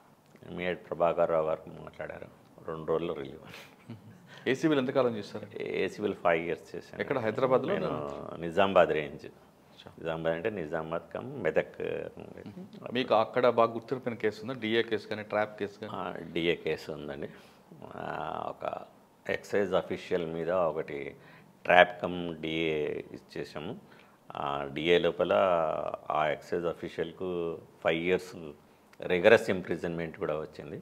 డిఏ కేసులో కన్విక్షన్ వచ్చిందా? కన్విక్షన్ వచ్చింది. అది చాలా రేర్ కదా. చాలా రేర్. అంటే దాంట్లో ఆయన that was the first time యాక్చువల్గా రైడ్ చేసినప్పుడు 25 లక్షల క్యాష్ దొరికింది మాకు నెట్ ఇంట్లోపట. సార్ సాధారణంగా ట్రాప్ కేసులో కన్విక్షన్ వస్తుంది కానీ డిఏ కేసులు రాదు. డిఏ కేసులో కూడా కన్విక్షన్ తేవాలంటే అది ఇన్వెస్టిగేషన్ ఫార్మేట్ ఏ విధంగా ఉండాలి? అంటే ఇప్పుడు అక్కడ వాళ్ళు ఏం చేశారు కదంటే అప్పుడు మాకు అతను ఆఫీసర్ అయితే అక్యూడ్ ఆఫీసర్ ఉన్నాడు, వాళ్ళందరూ కూడా అతను లాతూర్లో భూకంపం వచ్చినప్పుడు లాతూర్లో భూకంపం వస్తే ఆ భూకంపానికి ధాటికి తట్టుకోలేక వాళ్ళందరూ కూడా ఈ ఆఫీసర్ యొక్క భార్య వాళ్ళ రిలేటివ్ కాబట్టేసి అక్కడ ఉన్న వాళ్ళందరూ కూడా వాళ్ళ చుట్టాలందరూ కూడా తెలిసిన వాళ్ళందరూ కూడా ఒక 10 మంది వరకు ఏమైపోయేసి అక్కడి నుంచి డబ్బులు తీసుకొచ్చి ఈమె దగ్గర దాచిపెట్టారు. అవే ఈ డబ్బులు ఈ 25 లక్షలు అనేది కౌంటర్ తీసుకొచ్చారు, ఆయన కౌంటర్. సో ఆ టైంలో మేము మహారాష్ట్రకు వెళ్ళాము. ఆ ప్రతి ఒక్కడి యొక్క బ్యాక్గ్రౌండ్ అక్కడ చూస్తాం, వాళ్ళకి ఎన్ని ఎకరాలు ఉంది, ఏం పండుతుంది, ఏమిటి, ఎంత అక్కడ ఉంది. వీళ్ళని తీసుకొచ్చిన అతను స్వీట్ షాప్ అతనికి ఎంత డబ్బు ఉంది, అతనికి చాలా ఆస్తిపరుడు వాడు పెట్టలేదు కానీ వీళ్ళందరూ పెట్టారన్నారు, మరి వాడే పెట్టలేదు తీసుకొచ్చారు. భూకంపం అంటున్నారు, భూకంపం ఏముంది, భూకంపం వచ్చిపోయిన తర్వాత ట్రెమర్స్ వస్తుంటాయి అంతే. సో అది కూడా మేము మెన్షన్ చేసాము, ట్రెమర్స్ వచ్చాయి, వీళ్ళంతా కూడా దీని లెవెల్లో కావాలని చెప్పేసి ఇది చేశారు. అండ్ మోర్ ఓవర్ వీళ్ళందరూ ఏదైతే ఒక వెహికల్లో వచ్చామంటున్నారో it is not at all, అది ఆ రోజు షెడ్లో ఉంది, రిపేర్లో ఉంది. తర్వాత ఈ ఏదైతే మన ఏమంటాం మనం చెక్ పోస్టులు ఉంటాయిగా, చెక్ పోస్ట్ రికార్డ్ ప్రకారం కూడా బండి వచ్చినట్లేదు కాబట్టి వీళ్ళు రాలేదు. ఇదంతా కూడా కుక్డ్ అప్ స్టోరీ అని పెట్టాం. It was success. అంత వేగ్ గెలపెడతారు సార్ వాళ్ళు, ఏసీబీ వాళ్ళు వెళ్ళరన్నా, లేదంటే ఏదో మేనేజ్ చేసుకుందాం అన్న ఉద్దేశంతో? తప్పు జరిగినప్పుడు ప్రతి వాళ్ళు కూడా దాన్ని మేనేజ్ చేసుకుని తనకు వచ్చిందని చేసుకుంటారు. అంత అని వాళ్ళు ఎక్స్పెక్ట్ చేయలే కావచ్చు అంత డీప్గా వెళ్తారని చెప్పేసి. కానీ అది మేము డీప్గా వెళ్ళాము. డీప్గా వెళ్ళేసి ఎందుకంటే ఆ కేసు మొత్తం కూడా ఆయనకున్న ఆ 25 లక్షల క్యాష్ మీదనే మేము ఫోకస్ చేసాము. ఫోకస్ చేసి చేసాము. ఇంకా బాగా గుర్తుండిపోయిన ట్రాప్ కేసు ఉంది అక్కడ? ట్రాప్ కేసెస్ కూడా బాగానే ఉన్నాయండి. ట్రాప్ కేసెస్ కాకుండా సర్ప్రైజ్ చెక్లను కూడా చేసేవాళ్ళం. ఒక సబ్ రిజిస్ట్రార్ ఆఫీస్కి వెళ్ళాము 5 గంటలప్పుడు. వెళ్తే జనరల్గా చెప్తా ఏం లేదు సార్, ఏం లేదు, అంత బాగానే ఉంది. ఎందుకంటే జనరల్గా వాళ్ళైతే వాళ్ళ రెవెన్యూ డిపార్ట్మెంట్స్ ఏదైతే ఉంటాయో అవన్నీ కూడా వాళ్ళు పర్సనల్ క్యాష్ డిక్లేర్ చేయాలి. సో ఆయన సబ్ రిజిస్ట్రార్ గారు ఉండేసి మరి ఏం లేదు సార్, ఏం లేదు సార్, అంత ఏం లేదు అన్నారు. అప్పుడు నాకు ఇన్ఫర్మేషన్ ఉంది, సరే మంచి సార్ మీ లెఫ్ట్ సాక్స్ లోపల డబ్బులను తీయండి అని అంటే షాక్గా నా లెఫ్ట్ సాక్స్లో డబ్బులు అని మీకు వేస్తారంటే మరి అదే నా పని అట్లా అని చెప్పారు. ఎంత ఉన్నాయండి అప్పుడు 10,000 వరకు సాక్స్లో పెట్టుకెళ్తున్నాడు. పెట్టుకెళ్తున్నాడు. అది ఉండదు, బయట అది కనిపించదు కూడా, కానీ సాక్షిలో దాచిపెట్టుకుంటున్నాడు. అది కాకుండా నాకు తెలిసి కాబట్టి మాకు చెప్పేవాడు అట్లా తెలుసు, అట్లా ఇన్ఫర్మేషన్ పిన్ పాయింట్ కదండి అది. చాలా పిన్ పాయింట్ అట్లా. ఈ చెక్ పోస్ట్ లోపల కూడా మనకు ఒక డబ్బా లాంటిది పెట్టేస్తారు, అందరు వచ్చి డబ్బులు వేసిపోతూ ఉంటారు, దాంట్లో కలెక్షన్ చేస్తూ ఉంటారు. అది కూడా లారీల లోపల మేము ఇక్కడి నుంచి హైదరాబాద్ నుంచి జీబ్లో వెళ్ళి నిజామాబాద్ ఎవరిది లేకుండా అక్కడ బస్ ఎక్కి చెక్ పోస్ట్లో డైరెక్ట్ దిగేవాళ్ళం అన్నట్టు. ఓకే, చెక్ పోస్ట్లో దిగి అప్పుడు వాళ్ళని అట్లా పట్టుకున్న సందర్భాలు ఉన్నవి. అట్లా లారీలు కూడా జర్నీ చేయలేదు, లారీని కూడా జర్నీ చేసినాం దాని గురించి చేసి. ఎదురుగా ఒక తర్వాత పిహెచ్సి సెంటర్ దగ్గర అయినప్పుడు ఎదురుగా హోటళ్ళ దగ్గర కూడా నిలబడి కూర్చొని టీ తాగకుండా అట్లా మామూలుగా ఉండేది. అట్లా కూడా పట్టుకున్న 5 సంవత్సరాలు కూడా బాగా. ఏసీబీ తర్వాత? ఏసీబీ తర్వాత అండి నేను మళ్ళీ రిపాట్రేట్ అయ్యాను. రిపాట్రేట్ అయిన తర్వాత నన్ను వచ్చేసి నేను కరీంనగర్ రేంజ్ కాబట్టి అడ్మినిస్ట్రేటివ్ పర్పస్లో వరంగల్ ఉండేది, కానీ లాండర్ పర్పస్లో కరీంనగర్ రేంజ్ ఉండేది. సో వస్తే ఇక్కడ వేకెన్సీ లేదని వరంగల్కి పంపించారు. వరంగల్ పంపిస్తే వరంగల్ నుంచి అప్పుడు నేను ఖమ్మంకి అటాచ్ చేశారు, నేను ఖమ్మం టౌన్. ఓకే. సో అక్కడ షార్ట్ పీరియడ్ ఉన్నాను. అక్కడ కూడా సమేత గోల్డ్ పట్టుకున్నాము. తర్వాత మళ్ళీ అక్కడి నుంచి అప్పటికి ఇక్కడికి మన మజరుద్దీన్ గారు అని వచ్చారు కరీంనగర్ రేంజ్కు. వచ్చి చూశారు, అరే వీడు మా కరీంనగర్ రేంజ్ వాడు అక్కడెందుకు ఉన్నాడు అని చెప్పేసి ఆయన, నువ్వు రారా అని చెప్పేసి ఆయన అన్నాడు. సరే నేను వచ్చే లోపల ఆయన ట్రాన్స్ఫర్ అయిపోయాడు. ఆయన ఆల్రెడీ పెద్దపల్లి ప్రపోజల్ పెట్టాడు నాకు అప్పుడు. వచ్చారికి ఆయన పోయాడు. మళ్ళీ వివేక్ దుబే గారు వచ్చారు, పాత ఆయన. వివేక్ దుబే గారు వచ్చేసి సార్ చూస్తారు. సరే అప్పుడు గవర్నమెంట్ రిజెక్ట్ చేసింది, చాలా సో మెనీ ట్రాన్స్ఫర్స్ ఉన్నవి, అన్ని ట్రాన్స్ఫర్స్ అంటే ఎకనామిక్ పరంగా లేదని అన్నారు. మళ్ళీ రివైజ్డ్ పంపించమన్నారు. ఈ లోపల భైంసా లోపల కమ్యూనల్ వచ్చింది. 45 days కర్ఫ్యూ అయిపోయింది. ఈ 45 days కర్ఫ్యూ లోపల డిఐజీ గారు స్వయంగా అక్కడ ఉన్నారు, పోలీస్ స్టేషన్లో కూర్చొని ఉండాల్సి వచ్చింది. సో అక్కడ ఉన్నటువంటి పరిస్థితులు అవన్నీ చూసి ఎవడిక్కడ కంట్రోలింగ్ లేదు అని చెప్పేసి వేరే వాళ్ళని అడిగారు, అసలు వేరే వాళ్ళని పోస్టింగ్ చేస్తామని అడిగారు. అక్కడికి పోతే అప్పుడు సస్పెన్షన్ తప్పితే వేరే ఏం లేదు భైంసా అని అంటే. సో ఆ పరిస్థితుల్లో అందరూ ఎవరికి వాళ్ళు రాము, మేము సిక్ చేస్తాం అన్నప్పుడు మళ్ళీ ఎదురుగా నేను కనిపించాను.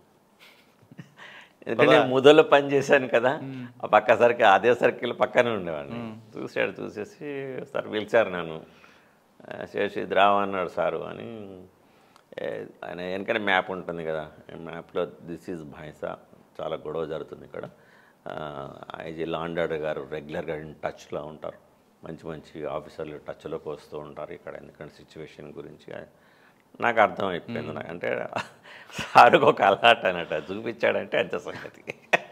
అంటే ఆయన ఆల్రెడీ ఫిక్స్డ్ అన్నట్టు అది, ఇక్కడ నేను వీని పట్టాలని చెప్పేసి. నేను సార్ ఓకే సార్, మరి మేము యాక్చువల్గా మేము ఆదిలాబాద్ జిల్లాలో పనిచేయటం అంటేనే పెద్ద అదొక ఇది అసలు. సో మేము అక్కడ పనిచేస్తున్నాం. అప్పుడు అశోక్ రెడ్డి గారు అనేవారు, ఆదిలాబాద్ జిల్లాలో పనిచేస్తే చాలా అసలు ఉంటే చాలా అసలు వాళ్ళకు ఒక మెడల్ ఇవ్వాలి, సంవత్సరానికి ఒక మెడల్ ఇవ్వాలని, అటువంటి పరిస్థితులు ఉంటాయి మాకు అటువంటి. ఎందుకంటే ఈవెన్ ఆలంపల్లి ఎన్కౌంటర్ అప్పుడు కూడా అక్కడనే పక్కనే ఉన్నాను నేను, పక్క ఏరియాలో కోమింగ్లో ఉన్నాను నేను, లక్ష్మణ్ చాందా ఏరియా అని ఉంటుంది అక్కడ చేస్తున్నాను. సో ఇవన్నీ చూసినప్పుడు నన్ను చూసేసి ఆయన అట్లా అన్నారంటే, మేము సార్ మీకు అనుకోకుండా వచ్చాను కరీంనగర్ దాకా అంటే, లేదు నువ్వు 1 year అక్కడ చేసి control I take you. So 1 year భైంసాకు వెళ్ళాను నేను. ఎగ్జాక్ట్గా నా టర్మ్ ఏదైతే ఉందో మొత్తం అన్నీ కూడా అందరినీ మొత్తం లీడర్స్ని వాళ్ళతో మాట్లాడి పబ్లిక్లో పోవటంతోనే ఫస్ట్ ఏమిటి కదా అన్నట్టు నేను ముస్లిం లొకాలిటీలోకి ఇల్లు కిరాయి తీసుకొని ఉన్నాను. అక్కడ క్వార్టర్స్ ఉండవు. పోయేసంటే అక్కడ వద్దన్నారు అందరూ, సార్ అక్కడ పోయి ఉంటారేంటి ముస్లిం లొకాలిటీలో ఉంటే వాళ్ళు తెలియదు ఏమైనా చేస్తారంటే, ఏం చేస్తారు ఏం చేయరు, మనల్ని బట్టి ఉంటుంది ఏదైనా కానీ. అయినా నాకేంటే ఏదైనా మన ఉర్దూ మనకి నాకేం సరిగ్గా రాదని కాదు కదా, మంచి చేసుకున్నాం. వాళ్ళు కూడా ముస్లిమ్స్ కూడా వచ్చి నేను ఇక్కడ ఇల్లు ఉండాలనుకున్నా, ఏం బాబు అని అంటే ఖుషీసి అయ్యే సాబ్ అని చెప్పేసి వాళ్ళు అక్కడ ఉండేవాళ్ళు. సో వాళ్ళు బాగా ఆ ఇంటి ఓనర్స్ కూడా ఇప్పటికి కూడా నాకు బాగానే ఇది వాళ్ళు. సార్ మీరు భైంసా వెళ్ళేసరికి అప్పటికే 45 రోజులు కర్ఫ్యూ అని చెప్తున్నారు. సిచ్యువేషన్ ఎలాగ ఉండదు అంటే అది ఇప్పుడు కూడా నివురుగప్పు నిప్పులాగా ఎందుకు ఉంటుంది? అవునండి. ఎందుకంటే అప్పట్లో సిచ్యువేషన్ ఎట్లా అనంటే ఎలక్షన్స్ పరంగా కానీ చిన్న చిన్న ఇన్సిడెంట్స్ జరిగినప్పుడు వాటిని వీళ్ళందరూ కూడా మర్చిపోయారు, నెగ్లెక్ట్ చేసేవాళ్ళు. ఆ చిన్న చిన్న ఇన్సిడెంట్స్ పెద్దగయ్యేది. యాక్చువల్ అక్కడ ఉన్న కూడా 60-40 మెజారిటీ అది అక్కడ. సో అటువంటి చిన్న చిన్న ఇన్సిడెంట్స్తోనే వాళ్ళు మామూలుగా ఈ పైకి వచ్చాయి. అంటే రూట్స్ ఏంటి ఎందుకు వెళ్తున్నాయంటే రూట్స్ వరకు ఎవరు ఏదైనా కానీ అక్కడ ఏదైనా గొడవలు చేయాలని అంటే వినాయక చవితి అప్పుడు ఆ టైంలోనే అయితేనే ప్రొసెషన్స్ జరుగుతుంటాయి. దాన్ని కాస్త చేసేవాళ్ళు. అంటే లోకల్గా ఉన్న పబ్లిక్ కన్నా పక్కనే నాందేడ్ నుంచి వాళ్ళు వచ్చి ఎక్కువగా ప్రోవోక్ చేస్తుంటారు అంటారు, వాస్తవం అంటారు? అంత లేదండి, కొంటారు లోకల్ వాళ్ళే ఉంటారు. లోకల్ వాళ్ళే ఆ లోకల్గా ఆ ఇష్యూని పూర్తిగా షార్ట్ అవుట్ చేయడానికి ఏం చేస్తే బాగుంటుందండి? ఇప్పటికీ అది ఇప్పుడే కాదు, ఎప్పటికి ఇంకొంది, మళ్ళీ ముందు కూడా ఉండబోతుంది. అది కొంచెం పొలిటికల్ కూడా ఇన్వాల్వ్ అయి ఉంటుంది. అదే పొలిటికల్గానే దాన్ని ఏం చేస్తే పొలిటికల్గా ఎక్కడ అని అంటే ఒకటి ఆ ఏరియాస్ అన్నీ కూడా యాక్చువల్గా ఫస్ట్ ఇప్పుడు నక్సలిజం దాంట్లో వచ్చే ఎలాగ ఉందో ఇది కూడా అక్కడ డెవలప్మెంట్ అనేది లేదు. ఓకే, ఫర్ ఇన్స్టెన్స్ చెప్తాను, జన్మభూమి పీరియడ్ లోపల అందరూ వచ్చి అందరూ ఎవరి వీధి వాళ్ళు శుభ్రపరచుకొని దానికి అని చెప్పేసి అప్పుడు అట్లా ఉండేది. కానీ అక్కడ ఆ ఏరియాలో ఎలా ఉంటుంది అంటే ఉన్నారెందుకు మున్సిపాలిటీ వాళ్ళు వస్తారా రారా అని చెప్పి వీళ్ళు ఎదురు చూసేవాళ్ళు అన్నట్టు. అలా ఉండదు. తర్వాత ఇంకోటి ఆ ఏరియాలో కూడా రౌడీజం కూడా ఉండేది. వైస్ చైర్మన్ వాళ్ళు కాకుండా కొంత రౌడీజం ఎక్కువ ఉండేది. సో అది ఇది కలిసి ఒకళ్ళ మీద ఒకళ్ళు అటొక రౌడీ అయితే ఇటొక రౌడీ. ఓకే, ఇవి చిన్న చిన్నగా వీళ్ళ గొడవలతోని పొలిటికల్ వీళ్ళని ఎక్కువగా ఎంకరేజ్ చేసేవాళ్ళు. ఓకే, ఎంకరేజ్ చేసి ఇది అవసరం పట్టేసి ఆ టైంకి ఏదైనా జరిగినప్పుడు ఫ్లేరప్ చేసేవాళ్ళు. ఇప్పుడు బైన్సా లాంటి ఇష్యూలు అంటే మీరు చేస్తున్న టైంకి ఇప్పటికీ దాంట్లో ఆ ఎంఓ అదే కనిపిస్తుంది కానీ పబ్లిక్ మారిపోయారు అక్కడ. అప్పుడు పబ్లిక్ మారిందండి. ఎందుకంటే వాళ్ళు ఏదైతే ఆ ఇరుకు సందులు ఏదైతే ఉన్నదో దాంట్లో నుంచి బయటకు వచ్చారు. కొంతమంది అంతా బయటకు వచ్చేస్తున్నారు. ఎంతవరకు బయటకైతే రారో కొంచెం ఒకటే దగ్గర ఉంటే అది ఒక రకంగా వేరే ఉంటుంది. ఇప్పుడు రాత్రిపూట అయితే మనం చెప్పకూడదు కానీ ఒక వర్గం వాళ్ళు అక్కడ ఉన్నప్పుడు ఏమైంది కదంటే దాదాపు వాళ్ళు రాత్రిపూట బయటనే తిరుగుతూ ఉంటారు. అది వాళ్ళ సామాజికంగా చూస్తే ఎలా అంటే పిల్లలు ఎక్కువ, అదే వాళ్ళకున్న ఒక్కరి గుమే ఉంటుంది, ఉండలేరు. భార్యాభర్తలు కలిసినప్పుడు పిల్లలు అందరూ ఏమంటూ ఉండలేరు. సో వీళ్ళు తిరుగుతూ ఉంటారు. ఈ రాత్రిపూట తిరగటం అంటే అటు తిరిగి ఇటు తిరిగి ఏదో ఇట్లా కూడా అంటే అదొక్కటే సమస్య కాకుండా ఇప్పుడు ఆ సమస్య పూర్తిగా పులి స్టాప్ పెట్టాలి అనుకుంటే ఇంక రాబోయే కాలంలో కూడా ఈ రెండు మతాల వారిని కూర్చోబెట్టి మాట్లాడాలా, లేదు మీరు అన్నట్లుగా అభివృద్ధి చేయాలా, లేదు రెండు పొలిటికల్ పార్టీ ఇన్వాల్వ్ అయ్యి ఆ ఇష్యూని పూర్తిగా లీడర్లతో మాట్లాడడమే కాదు, పొలిటికల్గా ఎవరైతే లీడర్స్ ఉన్నారో వాళ్ళతో మాట్లాడడమే కాదు, డెవలప్మెంట్ అనేది కూడా అక్కడ వాళ్ళకి ఏంటి అంటే మమ్మల్ని తక్కువ చూస్తారు అనేది ఒక ఫీలింగ్ ఒకటి ఉంటుంది. సో డెవలప్మెంట్ అనేది కూడా ఇంపార్టెంట్ అన్నట్టు. ఆ డెవలప్మెంట్ కనుక జరిగితే అక్కడ దాదాపు అక్కడ కంట్రోల్ అవుతుందండి. అంటే మీరు అన్నట్లుగా నక్సల్ సమస్య ఏ విధంగా క్రమేపీ తగ్గిందో డెవలప్మెంట్, అదే విధంగా ఇక్కడ కూడా రెండు మతాల సమస్యకు కూడా మనకు కమ్యూనికేషన్, ట్రాన్స్పోర్టేషన్ ఇవన్నీ ఎలాగైతే మనం లోపల చొచ్చుకోవటం వల్లే మన డెవలప్మెంట్ జరిగింది కదా, దాంతోనే కొంచెం పబ్లిక్ అనేది దూరం అయ్యారు. అట్లే ఇక్కడ కూడా జరగాల్సిన అవసరం ఉంది. అంటే ఇక్కడ కూడా రెండు మతాల వాళ్ళకి కూడా వాళ్ళకి ఉపాధి ఉద్యోగం కల్పించుకుంటూ వెళ్తుంటే వాళ్ళు డైవర్ట్ అవుతాం. అవును, డెవలప్మెంట్ చేసుకుంటాం. ఓకే, బైన్సా తర్వాత ఎక్కడికి వచ్చారండి? బైన్సా తర్వాత అండి నేను కరీంనగర్ టౌన్కి వచ్చాను. ఓకే, బైన్సాలో ఉన్నప్పుడు కవ్వాల్ ఫారెస్ట్లో అది ఇంకటది ఆ తర్వాత జరిగింది అది. నేను యాక్చువల్గా అంటే బైన్సా తర్వాత కరీంనగర్ వచ్చారా? కరీంనగర్కి వచ్చాను. కరీంనగర్ లోపల ఉమేష్ చంద్ర గారి ట్రాన్స్ఫర్ జరిగినప్పుడు గొడవలు జరిగినాయి. గొడవల లోపల ఎవరెవరు ఇన్వాల్వ్ అయి ఉన్నారో నేను చెప్పాల్సిన అవసరం లేదు. అసలు ఏం జరిగిందంటే ఆయన ట్రాన్స్ఫర్ ఎందుకు చేశారు? ట్రాన్స్ఫర్ అయిన తర్వాత మీరందరూ రోడ్లపైకి వచ్చి ధర్నా ర్యాలీ చేయడం, దాంట్లో చెప్పకుండా పోలీసులు ఇన్వాల్వ్ అయి ఉన్నారు అంటారు. అంటే ఎందుకు ట్రాన్స్ఫర్ అంటే కరీంనగర్లో అసలు చాలా బాగా చేశారు కదండి. అవును, ఆయన బాగా చేశారు. ఉమేష్ చంద్ర గారికి సొంతంగా ఆయనకు మంచి పేరు ఉంది, మంచిగా ఇచ్చేసేవారు. ఆ మంచి పేరుతో ఏంటంటే ఇంకొక ఆఫీసర్ ఒక ఆయన అక్కడ పనిచేసేవాడు. ఆఫీసర్ పనిచేస్తే అంటే ఆయన ఆపటానికి అనంటే ఆయన రక్షించడానికి అన్నట్టు సార్ మాట్లాడాల్సి వచ్చింది. అక్కడ ఆ దారి లోపల కొంత రిఫ్ట్స్ వచ్చేసినాయి. ఎవరండి ఆయన? అచ్చా, ఇప్పుడు రూరల్ సీఐ ఉండేవాడు. హైట్గా ఉంటే ఆయనే కదా, లావుగా హైట్గా ఉండే కదా. ఇప్పుడు మన లోకాయుక్తలో ఉంటాడు. అచ్చా. ఆయనకి ఉమేష్ ఐపీఎస్ ఆఫీసర్ గొడవ? లేదు, వాళ్ళకి గొడవ కాదు, ఆయన దాని ఇష్యూ మీద ఆయన చేసిన తప్పు అసలు. అయితే దాని ఇష్యూల మీద నోటీస్ అది ఆయనకు సర్వ్ చేయమని చెప్పేశారు అన్నట్టు. అయితే దాంట్లో ఉమేష్ చంద్ర గారు నోటీసు సర్వ్ చేయక ఆయనకు సస్పెన్షన్లో పెట్టాల్సింది, ఆయన సస్పెన్షన్లో పెట్టకుండా ఆయన కాపాడేయడానికి చూసారు. ఓకే సార్ రెస్క్యూ చేయడానికి. దాంట్లో డిఐజీ అండ్ ఎస్పీ మధ్య రిఫ్ట్స్ వచ్చేసాయి. ఎవరు డిఐజీ ఎవరండి? సో ట్రాన్స్ఫర్ వచ్చింది. ట్రాన్స్ఫర్ వచ్చినప్పుడు ఈయన చేసే సారు మంచివాడు, మంచి వెల్ఫేర్ యాక్టివిటీస్ చూస్తారని చెప్పి దాంట్లో కొంచెం పోలీసు ఉన్నారు మన వాళ్ళు కొంతమంది, అందరు కలిసేసి ఆ బస్ స్టాండ్ మీద వాటి మీద అప్పుడు పార్టీస్ ఉండేటివి కదా, special IT party, special parties చేసి గొడవ చేశారన్న. సో ఇదంతా బాగా మీరు ఉన్నారు అందులో?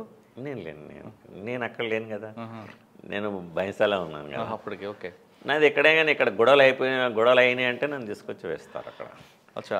అంటే ట్రాన్స్ఫర్ ఉమేష్ చంద్ర గారు ట్రాన్స్ఫర్ అయిన తర్వాత జరిగిన పరిణామాలు కంట్రోల్ చేయడానికి మీకు తీసుకొచ్చారు? నన్ను తీసుకొచ్చారు అక్కడికి. మీరు వచ్చాక నేను ఇక అగైనిస్ట్ ఎవ్రీ వన్స్ విష్ నేను వచ్చాను. సో నేను ఒక శత్రువలయంలోకి వచ్చినట్టే, అది అంతే ఏం లేదు. సో అక్కడ వచ్చాను, అక్కడ నేను కొంత మళ్ళీగా నా స్టైల్లో నేను చేసుకున్నాను. సో దట్ వాజ్ మామూలు యాక్టివిటీస్ కొన్ని చేసుకుంటా అక్కడి నుంచి మళ్ళా తర్వాత నాకు ట్రాన్స్ఫర్ అయిందండి. కరీంనగర్ నుంచి కరీంనగర్ నుంచి ఉట్నూరుకి వేసారు నాకు. ఉట్నూరు అప్పుడు ఆ మధ్యలో మా ఫాదర్ చనిపోవటం అవి చట్టం వల్ల నేను కొంచెం సిక్ అవి అయిన తర్వాత ఉట్నూరుకి వెళ్ళాను. ఉట్నూరు నుంచి లక్షపేటకి వచ్చి. ఉట్నూరు ఇప్పుడు ఎలాగుందండి? ఉట్నూరు మూమెంట్ బాగా ఉంది. పక్కన ఇంద్రవల్లి. ఎస్, ఇంద్రవల్లి జరిగింది. మనకు ప్రజల్లో అప్పటికే ఆవేశం ఉంది ఇంద్రవల్లి ఘటన. ఇక్కడ ఉంది ఇంద్రవల్లి ఆవేశం ఇప్పటికీ, అది ప్రతి సంవత్సరం కూడా అది వచ్చేసి వాళ్ళు ఏదో వచ్చేసారని చెప్పేసి దాని మీద, ఎందుకంటే ఎగేసే వాళ్ళు ఎక్కువ ఉంటారు. అసలు జరిగిన నిజాల కంటే కూడా ఇప్పుడు ఇంద్రవల్లి ఇన్సిడెంట్లో కూడా అప్పుడు ఏమన్నారు, పోలీసులు 300 రౌండ్లు కాల్చారు, 400 రౌండ్లు కాల్చారు అన్నారు. నాకు ఇప్పటికీ బాగా జ్ఞాపకం. అప్పుడు ఎంవి కృష్ణారావు గారు ఎస్పీ గారు.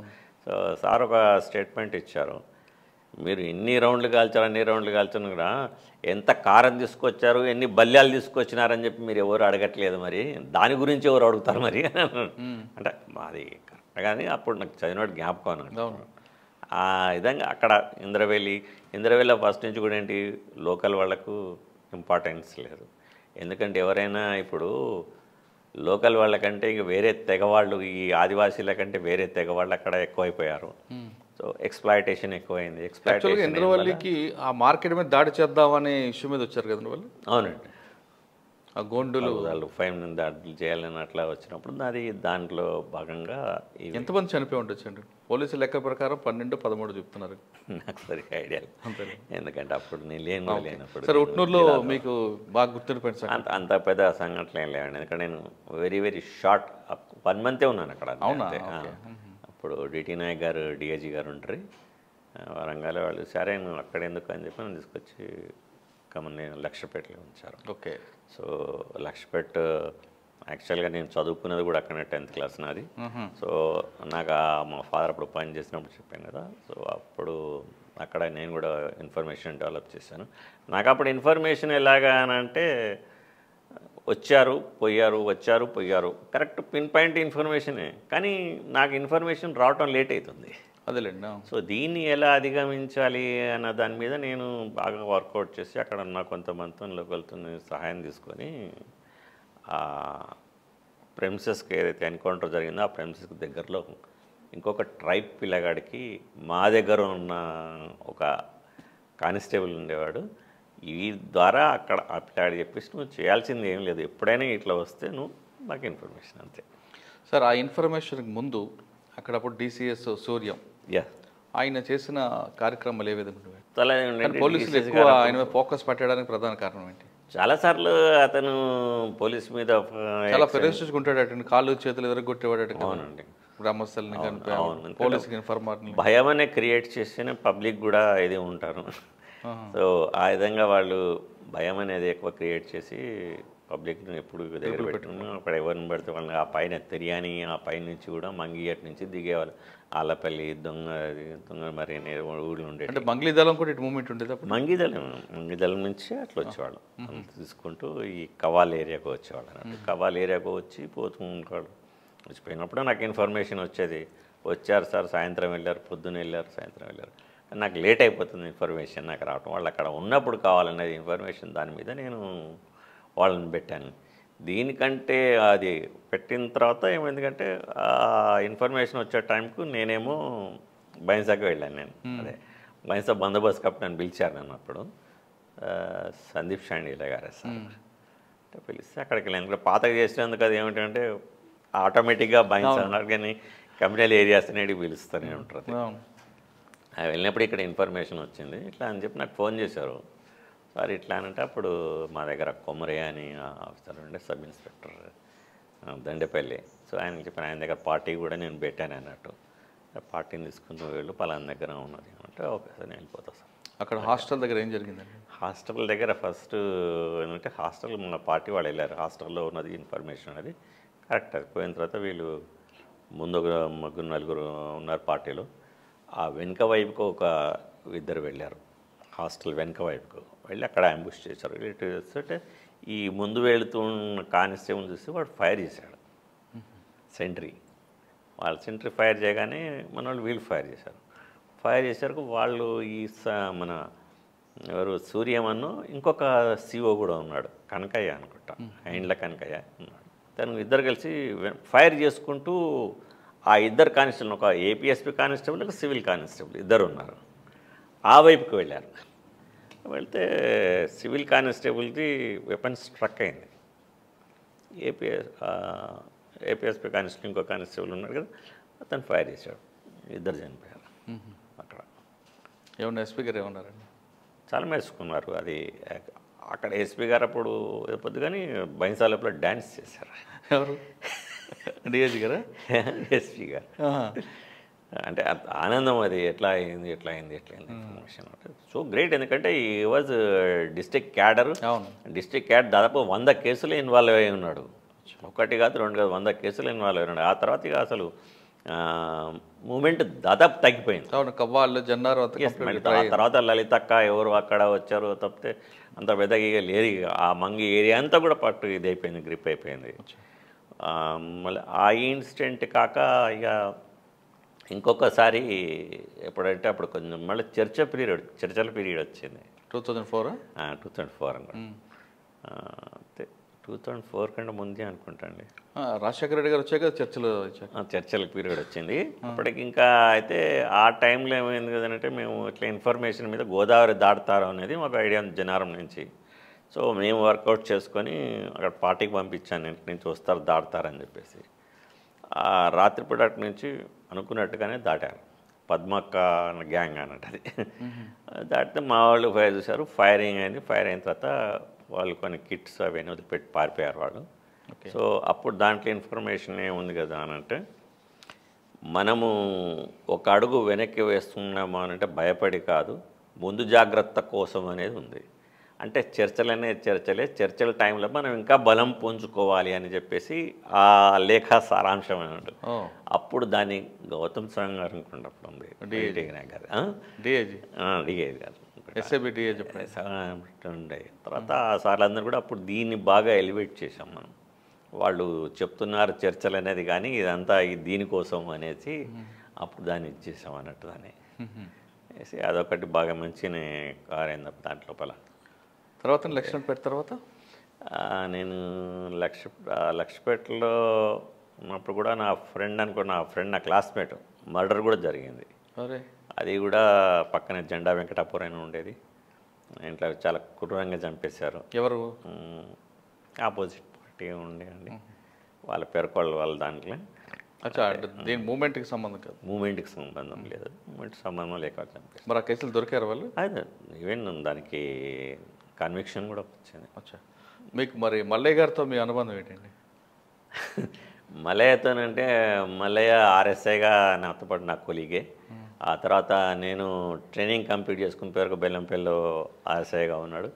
తను మేము అందరం కూడా రైడ్స్కి పోయినప్పుడు ఇద్దరు కలిపి చాలా ఆపరేషన్ చేశారట కదా. చాలా ఆపరేషన్స్ మీరు అన్నట్టుగా నిజమే. అందులో సక్సెస్ రేట్ ఎంత ఉందండి? అప్పుడు 80% ఉండేదండి. తప్ప ఎందుకంటే నేను చెప్పాను కదా అప్పుడు శ్రీకాకుళంలో మాకు ఇన్ఫర్మేషన్ ఫుల్లీ ఫ్లయింగ్. సో ఎంత తోడినా కొద్ది నీళ్ళు అన్నట్టు ఊటలాగా ఉండేది అది. కాబట్టేసి రాత్రి రైడ్స్ అవి ఇవి అని బయట కూడా మేము ఇద్దరం కలిసి కూడా కొన్ని కదంబా ఏరియాస్కు అటు ఇటు పోయినాం. ఒకనొక ఇన్సిడెంట్లు అయితే బెల్లంపల్లి లోపల మార్నింగ్ నేను పోతూ ఉంటే పోస్టర్ పడ్డది, వాల్ పోస్టర్. ఏంటి వాల్ పోస్టర్ పడ్డది ఏంటి అని చెప్పేసి పోతండి, ఇప్పుడే పడ్డా సార్ అని అన్నట్టు. అంటే ప్రజలు అయితే వాడు ఉరుకుతూ ఉన్నాడు అన్నట్టు, నన్ను చూసి ఉరుకుతుంటే నేను కూడా ఎమ్మడి ఉరుకుతుంటే పబ్లిక్ కూడా అప్పుడు ఎట్లా అంటే సార్ అటు పోయినాడు సార్ ఇటు పోయినాడు సార్ ఇక్కడ పోయినండి అట్లా నన్ను గైడ్ చేసినారు అన్నట్టు. అందరు కూడా వాడు ఉరుకుతుంటే పట్టుకుంటే వాడు అంతకుముందు రోజు ఒక మేము డిన్నర్కి పోయినాం ఒక దగ్గరికి. అక్కడ వాడు మాకు అన్నం పెట్టిండు వాడు. అంటే అంతగా పాకపోయి ఉన్నారు అన్నట్టు అప్పుడు వాళ్ళు. అది ఇలా మర్చిపోలేమన్నాడు. తర్వాత వాడు మళ్ళీ మంచిగా అయినాడు, లేదు సార్ మీరు పట్టుకోవటం అలా ఆ రోజు మళ్ళీ లైఫ్ సెటిల్ అయిపోయిందని అట్లా చాలామంది. ఇంకొకతను కూడా సిఓ లెవెల్లో కూడా ఇప్పటికీ జ్ఞాపకం చేస్తూనే ఉంటారు వాళ్ళు. తర్వాత ఎక్కడికి వచ్చారు సార్ లక్ష్మీపేట తర్వాత? నేను లక్ష్మీపేట తర్వాత హుజురాబాద్కి వచ్చానండి. హుజురాబాద్కు వస్తే హుజురాబాద్ లోపల అప్పుడు మూమెంట్ తక్కువైపోతుంది. 2003 and 2004 ఆ టైం లోపల. సో అప్పుడు అన్నీ కూడా ఎస్ఐబి వారి దాంతో అప్పుడు మన ప్రవీణ్ కుమార్ గారు ఉండే ఎస్పీ గారు. ప్రవీణ్ కుమార్. సో మేము అప్పుడు ఇవన్నీ ఆత్మనిర్భర్ ఏదో ఉండేదండి సదస్సు వేసేసి అప్పుడు బ్రహ్మాండంగా మా దగ్గర ఒక క్యాసెట్ అవి రూపొందించి మేము కళా బృందాలతో పంపించడం జరిగింది. అది బాగుండే. విలేజ్ డిఫెన్స్ స్క్వాడ్స్ అని కూడా అప్పుడు మేము ఫామ్ చేయడం జరిగింది సార్ ఆధ్వర్యం లోపల. సార్ కూడా ఒకసారి అప్పుడు రాత్రిపూట అనుకోకుండా సడన్గా వచ్చారన్నట్టు. వచ్చేసి నేను క్వార్టర్ లైన్ ఉన్నాను, ఇంతలో శేష్ కుమార్ పోదాం బా అని చెప్పేసి ఇక్కడికి పక్క ఊరికి చేల్పూర్ అనే ఒక విలేజ్ ఉంటుంది, అది తీసుకెళ్ళారు. అక్కడికి ఉన్నారా అసలు విలేజ్ డిఫెన్స్ స్క్వాడ్ ఉందా లేకపోతే ఊరికే కథలు చెప్తున్నారా అని సార్ వచ్చారు. వెళ్తే అక్కడ రాత్రిపూట బ్రహ్మాండంగా వాళ్ళు తిరుగుతున్నారు. లక్కీగా అదేంటంటే సార్ వాళ్ళ తెలిసిన ఫ్రెండ్స్ కూడా ఉన్నారు అన్నట్టు, కొలీగ్స్ కూడా. అట్లా వాళ్ళందరూ కలిసి అంటే రాత్రిపూట సార్ టీ కాఫీ అంటే కూడా వాళ్ళు చేశారు. అక్కడ తెలిసిన వాళ్ళు అంటే చెప్తే ఉదయ్ శంకర్ అని దయాశంకర్ ఎందు రిపోర్టర్ అంటాడు. తను బాగా ఇది చేస్తారు. అలా చూసేసి హ్యాపీ. అక్కడ హుజూరాబాద్ తర్వాత హుజూర్ నగర్ కదా? లేదు హుజూర్ నగర్ నల్గొండ. హుజూరాబాద్ తర్వాత నేను డిసిఆర్బికి వచ్చానండి. డిసిఆర్బిలో చాలా ఉన్నాం. ఇక్కడ ఆదిలాబాద్? లేదు, కరీంనగర్ డిసిఆర్బిలో ఉన్నాను. డీసీ వెళ్ళినప్పుడు అప్పుడు నేను హైదరాబాద్ వచ్చిపోతున్నప్పుడు యాక్సిడెంట్ అయింది. సో అప్పుడు ఉన్నాము. తర్వాత కూడా మన ఇదేంటి ఆ డిసిఆర్బి తర్వాత ఇదే మన యాక్సిడెంట్ తర్వాత మళ్ళీ గంగాధర్ గారు వచ్చారు ఎస్పీగా. సో మళ్ళీ నేను ఎస్బీగా వెళ్ళాను. నేను ఎడ్ల గంగాధర్ గారు స్పెషల్ బ్రాంచ్ ఇన్స్పెక్టర్గా వెళ్ళాను. సో అప్పుడు కూడా బాగా చాలా వరకు మేము బందోబస్తులు అవి చాలా క్లైన్స్ ఎలక్షన్స్లో కానీ చాలా బాగా ఇది చేసాం. ఓకే. ఒకసారి అంటే అప్పుడప్పుడే చిరంజీవి గారు ఫస్ట్ అప్పుడు క్యాంపెయిన్కి వచ్చారు, ప్రజారాజ్యం. సో పూర్ణచంద్రరావు గారు జేజే ఐజీ గారు ఉంటారు, ఆ డైరెక్ట్గా మాతో మాట్లాడుతుండేవాళ్ళు ఎస్బీతో, ఏం జరుగుతుంది ఏమిటి అని చెప్పేసి. అలా అక్కడ ఇది చేశానండి. అక్కడ ఎస్బీ తర్వాత నాకు ప్రమోషన్ వచ్చింది 2009లో డిఎస్పీగా. అది అక్కడ పీటీసీ పోలీస్ ట్రైనింగ్ కాలేజ్ అని చెప్పేసి అక్కడ ఇచ్చినారు నాకు. అక్కడేముంది ఏం లేదు, పోలీస్ ట్రైనింగ్ కాలేజ్ అన్నారు. కాలేజ్ స్థలం ఉంటుంది స్థలం. సో అక్కడ ముందుగా మన స్థలాన్ని మనం ఇది చేసుకోవాలని మేము అక్కడ లోకల్ అప్పుడు ఎందుకంటే నేను ఎస్బీగా ఉన్నాను, డిస్టిక్లో నాకు అంతా తెలుసు కాబట్టి కొంచెం వాళ్ళ సాయంతో ఆ పోల్స్ అవి బాత్ ఇచ్చేసి ఒక చిన్న పరేడ్ గ్రౌండ్ లాంటిది డిపార్ట్మెంట్ ఆదిలో తెచ్చుకున్నారు. అవును, కొన్ని అప్పుడే కొన్ని షర్ట్స్ అవన్నీ అప్పుడు సార్ ఉండేవారు, వికే సింగ్ గారు, తర్వాత వాళ్ళు ఉండేవాళ్ళు. సో కోడెల శివప్రసాద్ గారు, మన దుర్గాప్రసాద్ గారు ఉంటారు సార్. సార్ కూడా డైరెక్ట్ ఎప్పుడు టెంట్లోకి వచ్చారు. దాన్ని కొంచెం డెవలప్ చేసాము. తర్వాత ఇప్పుడు మన తెలంగాణ సెకండ్ ఫేజ్ స్టార్ట్ అయింది. తెలంగాణ సెకండ్ ఫేజ్ స్టార్ట్ అయినప్పుడు మన ముఖ్యమంత్రి గారు మళ్ళీ అక్కడ నిరాహార దీక్ష చేస్తారు అని అనుకున్నారు. సో అప్పుడు నేను బందోబస్తుకని పంపించారు. కరీంనగర్, సిద్దిపేట. ఓకే. సిద్దిపేట బందోబస్తు పంపిస్తే నేను బందోబస్తు చేసుకుంటున్నాను. అప్పటికే సిద్దిపేటలో చాలామంది అక్కడ ఉన్న మేడం జయలక్ష్మి మేడం గారు మెటర్నిటీ లీవ్లో వెళ్తున్నారు. సో అక్కడ ఇంకొక ఆయన కూడా డిఎస్పీ ఉండే అక్కడ మెదక్ డిఎస్పీ అక్కడ ఇన్ఛార్జ్, ఆయన సిద్దిపేట రావాలని ఆయన తీవ్ర ప్రయత్నాలు ఆయన చేసుకుంటా ఉన్నాడు. సో నన్ను అటెండ్ చేసి నన్ను గజ్వేల్కి పంపించారు, అక్కడ చూసుకోపో అని. అదేమైనా అక్కడే చూసుకున్నాను. నేను అక్కడ మామూలు బందోబస్తు అవి చూసుకున్నాను. తర్వాత వీళ్ళంతా ప్రయత్నాలు చేస్తున్నాను, నాకు అక్కడికే పోస్టింగ్ వచ్చింది. నేను మామూలుగా పూర్ణచంద్రరావు గారితో మాట్లాడాను. సార్ మరి నేను ఇక్కడ ఎన్ని రోజులు ఉంటాను సార్, నేను నా పోస్టింగ్ నాకు చెప్తే నేను వెళ్ళిపోతాను, నేను నా పోస్టింగ్ ఒరిజినల్ పీటీసీ కదా అని అడిగితే, లేదు నీకే పోస్టింగ్ ఇక్కడ ఇస్తున్నావు, నువ్వు అక్కడే ఉంటా. మరి వీళ్ళందరూ తిరుగుతున్నారు సార్, రోజు తిరుగుతా ఉన్నాడు, ఆయన మీటింగ్లకు అటెండ్ అవుతున్నారు వాళ్ళు. ఇదంటారు నీకెందుకు, ఎవరు ఉన్నారు ఇప్పుడు సర్వీస్లో? ఇక్కడ ఒక ఏళ్ళు ఉంటుంది. అయితే ఇట్లా అంటే ఉన్నాడు సర్వీస్లో, ఏం లేదండి, రిటైర్ అయిపోయినాను. సో నాకు పోస్టింగ్ ఇచ్చారు. బాగున్నప్పుడు సిద్దిపేటలో మేము ఎడ్యుకేషన్ ఇక్కడి నుంచి అక్కడి వరకు మనకు శనిగారం నుంచి ఇక్కడ దాదాపు తుర్కపల్లి వరకు దాని బార్డర్స్. ఇంత పొద్దున మొదలు పెడితే మేము అప్పుడు అందరినీ రాస్తా రోకాలంటే అక్కడి నుంచి మొదలు పెట్టుకుంటూ ఇలా లేపుకుంటూ సాయంత్రం అయ్యేది మనం తుర్కపల్లి చేరుకునే వరకు. సార్ అక్కడ సింగాపూర్ అక్కడ వ్యభిచారం బాగా జరిగింది, దాని మీద ఫోకస్ చేశారు అప్పుడు సిద్దిపేటకి ముందు రోడ్ సైడ్. మన ఏంది మన సబ్స్టేషన్ దగ్గర ఉంటుంది సింగాపూర్ అనగా తుర్కపల్లికి ముందు. మా దృష్టిలో చారుసీన మేడం ఉన్న టైంలో బాగా జరిగేది అప్పుడు. మరి సరే సార్, అయితే రాలేదు ఉద్యమం హరీష్ రావు గారు కూడా అప్పుడు ఉండేవారు, నేతృత్వం వహించేవాళ్ళు. చాలాసార్లు కలిసిన తర్వాత ఎలక్షన్స్ లోపల జగ్గారెడ్డి గారిని అరెస్ట్ చేయాల్సి వచ్చింది, అదొక ఇన్సిడెంట్స్ అది. తర్వాత మళ్ళీ అక్కడ దాదాపు ఉద్యమం ఎక్కువే ఉండేదండి. అనుకోకుండా అక్కడ ఒక SC/ST కేసు జరిగింది. ఆ కేసు లోపల నేను అక్కడ లోకల్ లీడర్స్, అప్పటి లీడర్స్ చేయొద్దన్నారు, వాళ్ళ మనిషిని అరెస్ట్ చేయొద్దన్నారు.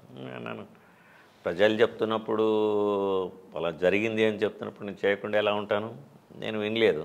సో ట్రాన్స్ఫర్ అన్నారు. సో న్యాచురల్ నేను ఎప్పుడు ఎక్స్పెక్ట్ చేస్తూ ఉంటాను, మనం అంతా కూడా నా టార్గెట్ 2 సంవత్సరాలు 2 సంవత్సరాలు పెట్టుకుంటాను. నేను ఎక్కడికి వచ్చాను సిద్దిపేట తర్వాత? సిద్దిపేట తర్వాత మంచిర్యాలకు వెళ్ళానండి. మంచిర్యాల డిఎస్పీ. సిద్దిపేటలో ఉన్నప్పుడు ఇంకొకటి చాలా ఇంపార్టెంట్ విషయం జరిగిందండి. మోహన్ ఖండసారి షుగర్ అని రోడ్డు మీద కనబడుతుంది మీకు. ఎవరండి? ఈ కొడకండ్ల కుకునూరుపల్లి దాటిన తర్వాత ఫ్యాక్టరీ, మూతబడిన ఫ్యాక్టరీ ఉంటుంది ఒకటి. ఓకే. ఖండసారి ఫ్యాక్టరీ ఉంటుంది. అక్కడ ట్రిపుల్ మర్డర్ జరిగింది. ముగ్గురిని అంటే వచ్చేసి రాత్రిపూట కుకునూరుపల్లి దాటిన తర్వాత చెప్పేది అదే. అవునండి, టర్నింగ్లో ఇట్లా ఉంటుంది అక్కడ. అయితే అక్కడ ట్రిపుల్ మర్డర్ జరిగితే దాన్ని మేము వారం రోజుల్లోనే ఛేదించినాం. అప్పుడు వెంకటయ్య అని కుకునూరుపల్లి SI ఉండేవాడు, అందరూ కలిసి. వెంకటయ్య. అచ్చా. తర్వాత ఇంకా మన బుచ్చిరామిరెడ్డి గారేమో అడిషనల్ SP అడ్మిన్ గారు ఉండేవారు. వెంకటయ్య గారు అంటే ఆయన పటాన్చేరు ఎమ్మెల్యే గారు అల్లుడు ఆయననా? లేదనుకుంటా, ఏ వెంకటయ్య అని. అచ్చా, ఓకే. ఇక్కడనే ఉన్నాడు ఆయన. దాన్ని బాగానే ట్రేస్ చేసి పట్టుకున్నాం. అప్పుడు దానిలో నాకు కమెండేషన్ కూడా వచ్చింది. మరి ఏమో లేండి, దాంట్లో ఏదో దీని లోపల అప్పుడు మొక్కజొన్నలు ఉంటాయి కదా, ఈ మొక్కజొన్నలు ఈ ఫ్యాక్టరీలో పోసి ఉంచేవాళ్ళు అన్నట్టు.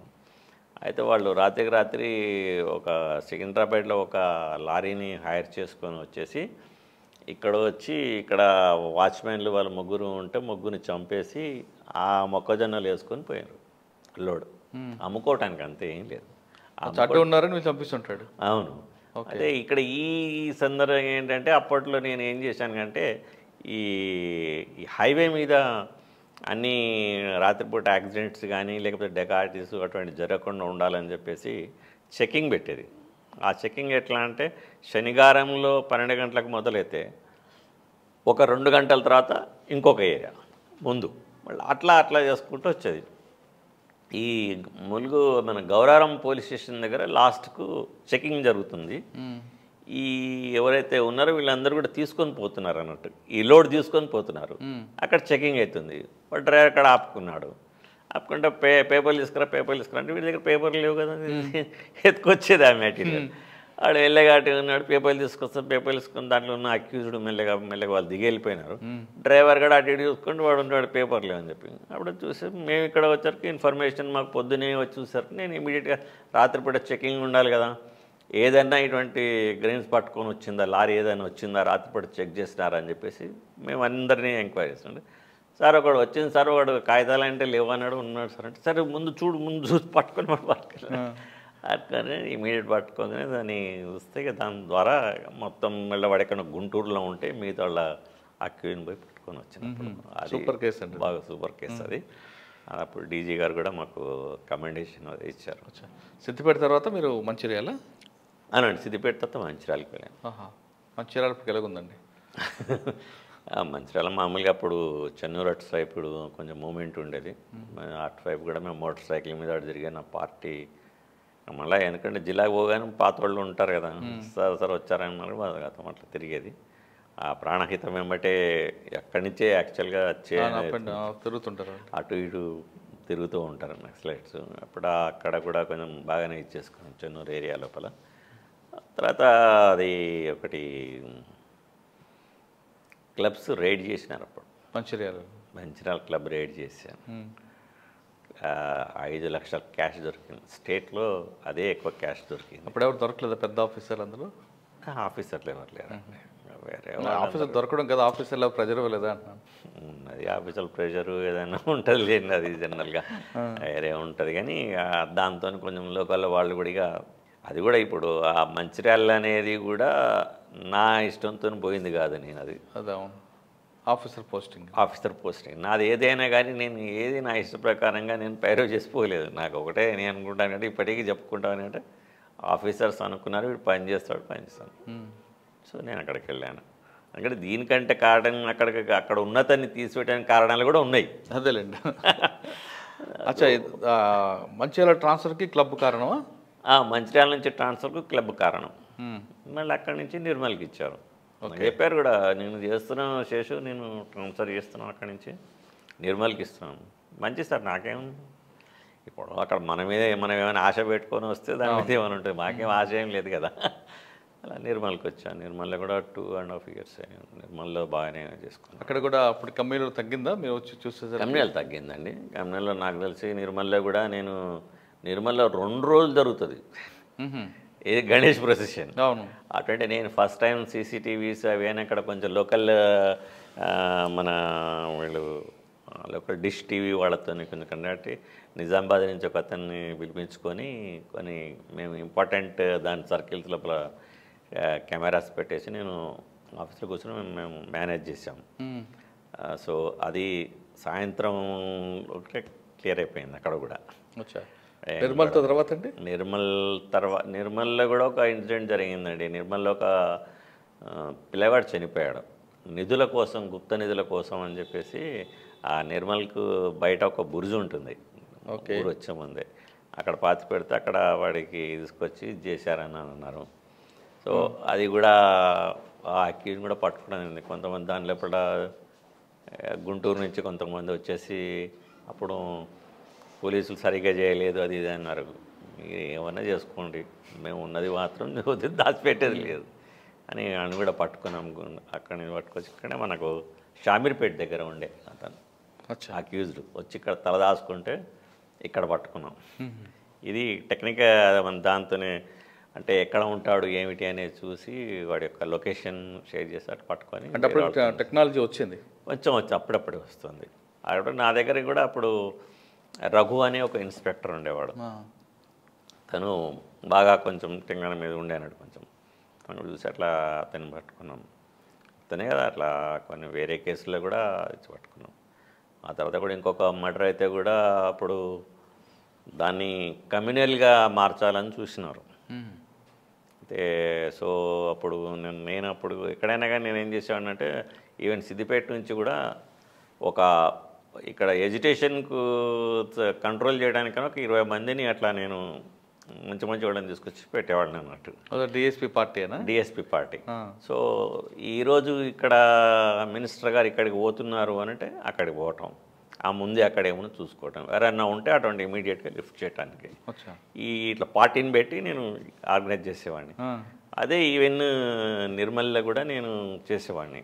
ఆ పార్టీతోనే నేను ఈ గణేష్ ప్రొసెషన్స్ అవన్నీ కూడా చేసేవాడిని. అంటే ఎక్కడ వెళ్తే అక్కడున్న స్టాఫ్ని తీసుకున్నాను, అక్కడున్న స్టాఫ్ని కొంచెం మంచిగా ఫిజిక్ ఉన్న వాళ్ళని చూసి తీసుకునేవాడిని అన్నట్టు. అట్లా వాళ్ళతోనే నేను ఇది చేసుకోవాలి. నిర్మల్ తర్వాత అంటే నిర్మల్ తర్వాత నేను ఇంటెలిజెన్స్కి వచ్చేసానండి.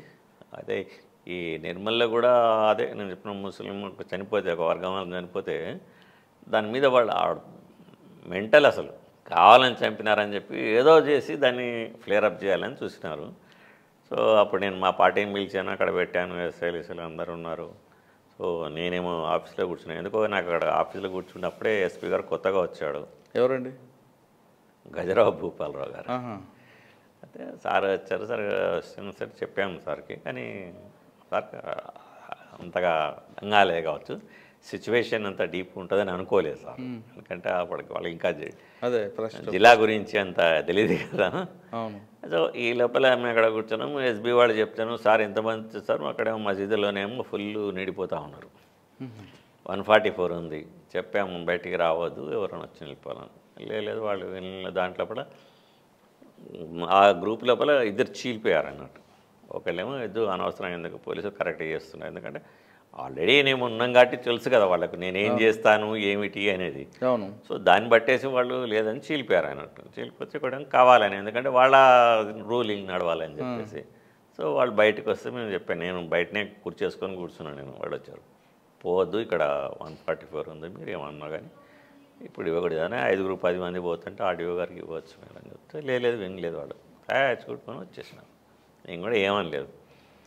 మిగతా వాళ్ళకి నేను లోపల నాకు కూడా తెలిసిన వాళ్ళకి చెప్తే వాళ్ళందరూ కూడా వాళ్ళు బయటికి వెళ్ళిపోతున్నారు. నేను ఇంకో రూట్లో వచ్చేసాను, ఆఫీస్ కంటే ముందు వచ్చాను. వీళ్ళందరూ అక్కడికి వచ్చినారు. ఆపాను ఆడిఓ ఆఫీస్ దగ్గరికి రాకముందే ఆపామన్నట్టు. ఉండొద్దు అన్నట్టు ఓని ఎగిరారు. స్టార్ట్ దండం దశగ్నం భవేత్, ఎక్కడ చల్ల చెదరైపోయారు. అదే అప్పుడు సార్ నన్ను అడిగారు, అరే ఇంత సీరియస్ ఉంటే నాకు చెప్పలేదు సార్ సీరియస్ ఏం sir, I can control. First నుంచి నాకేంటంటే నాకు ఒకటి ధైర్యం అనే ఉండేది, ఐ కెన్ కంట్రోల్ ఎనీథింగ్ అట్లా. సో ఆ రకంగా నేను తీసుకుంటూ వచ్చాను. ఆ తర్వాత ఇంటెలిజెన్స్కి వచ్చాను. సార్ అప్పుడు డీజీ గారు ఇంటెలిజెన్స్కి వచ్చారు, సిపి తర్వాత ఇక్కడికి వచ్చారు కదా. ఇంటెలిజెన్స్కి వచ్చారు సార్, ఇక మమ్మల్ని అందరూ తీసుకున్నారు. మళ్ళీ ఇంటెలిజెన్స్లో ఉన్నాము, ఇంటెలిజెన్స్లో ఉండి ఎలక్షన్స్ జనరల్ ఎలక్షన్స్. ఆ తర్వాత రిటైర్ అయిపోయాను. ఇంటెలిజెన్స్ రిటైర్ అయ్యారు మీరు? అవునండి. ఓకే సార్, మీరు మొత్తం సర్వీస్లో మాబ్ని ఎలా కంట్రోల్ చేయాలనేది మీకు అడిగాక వస్తుందండి.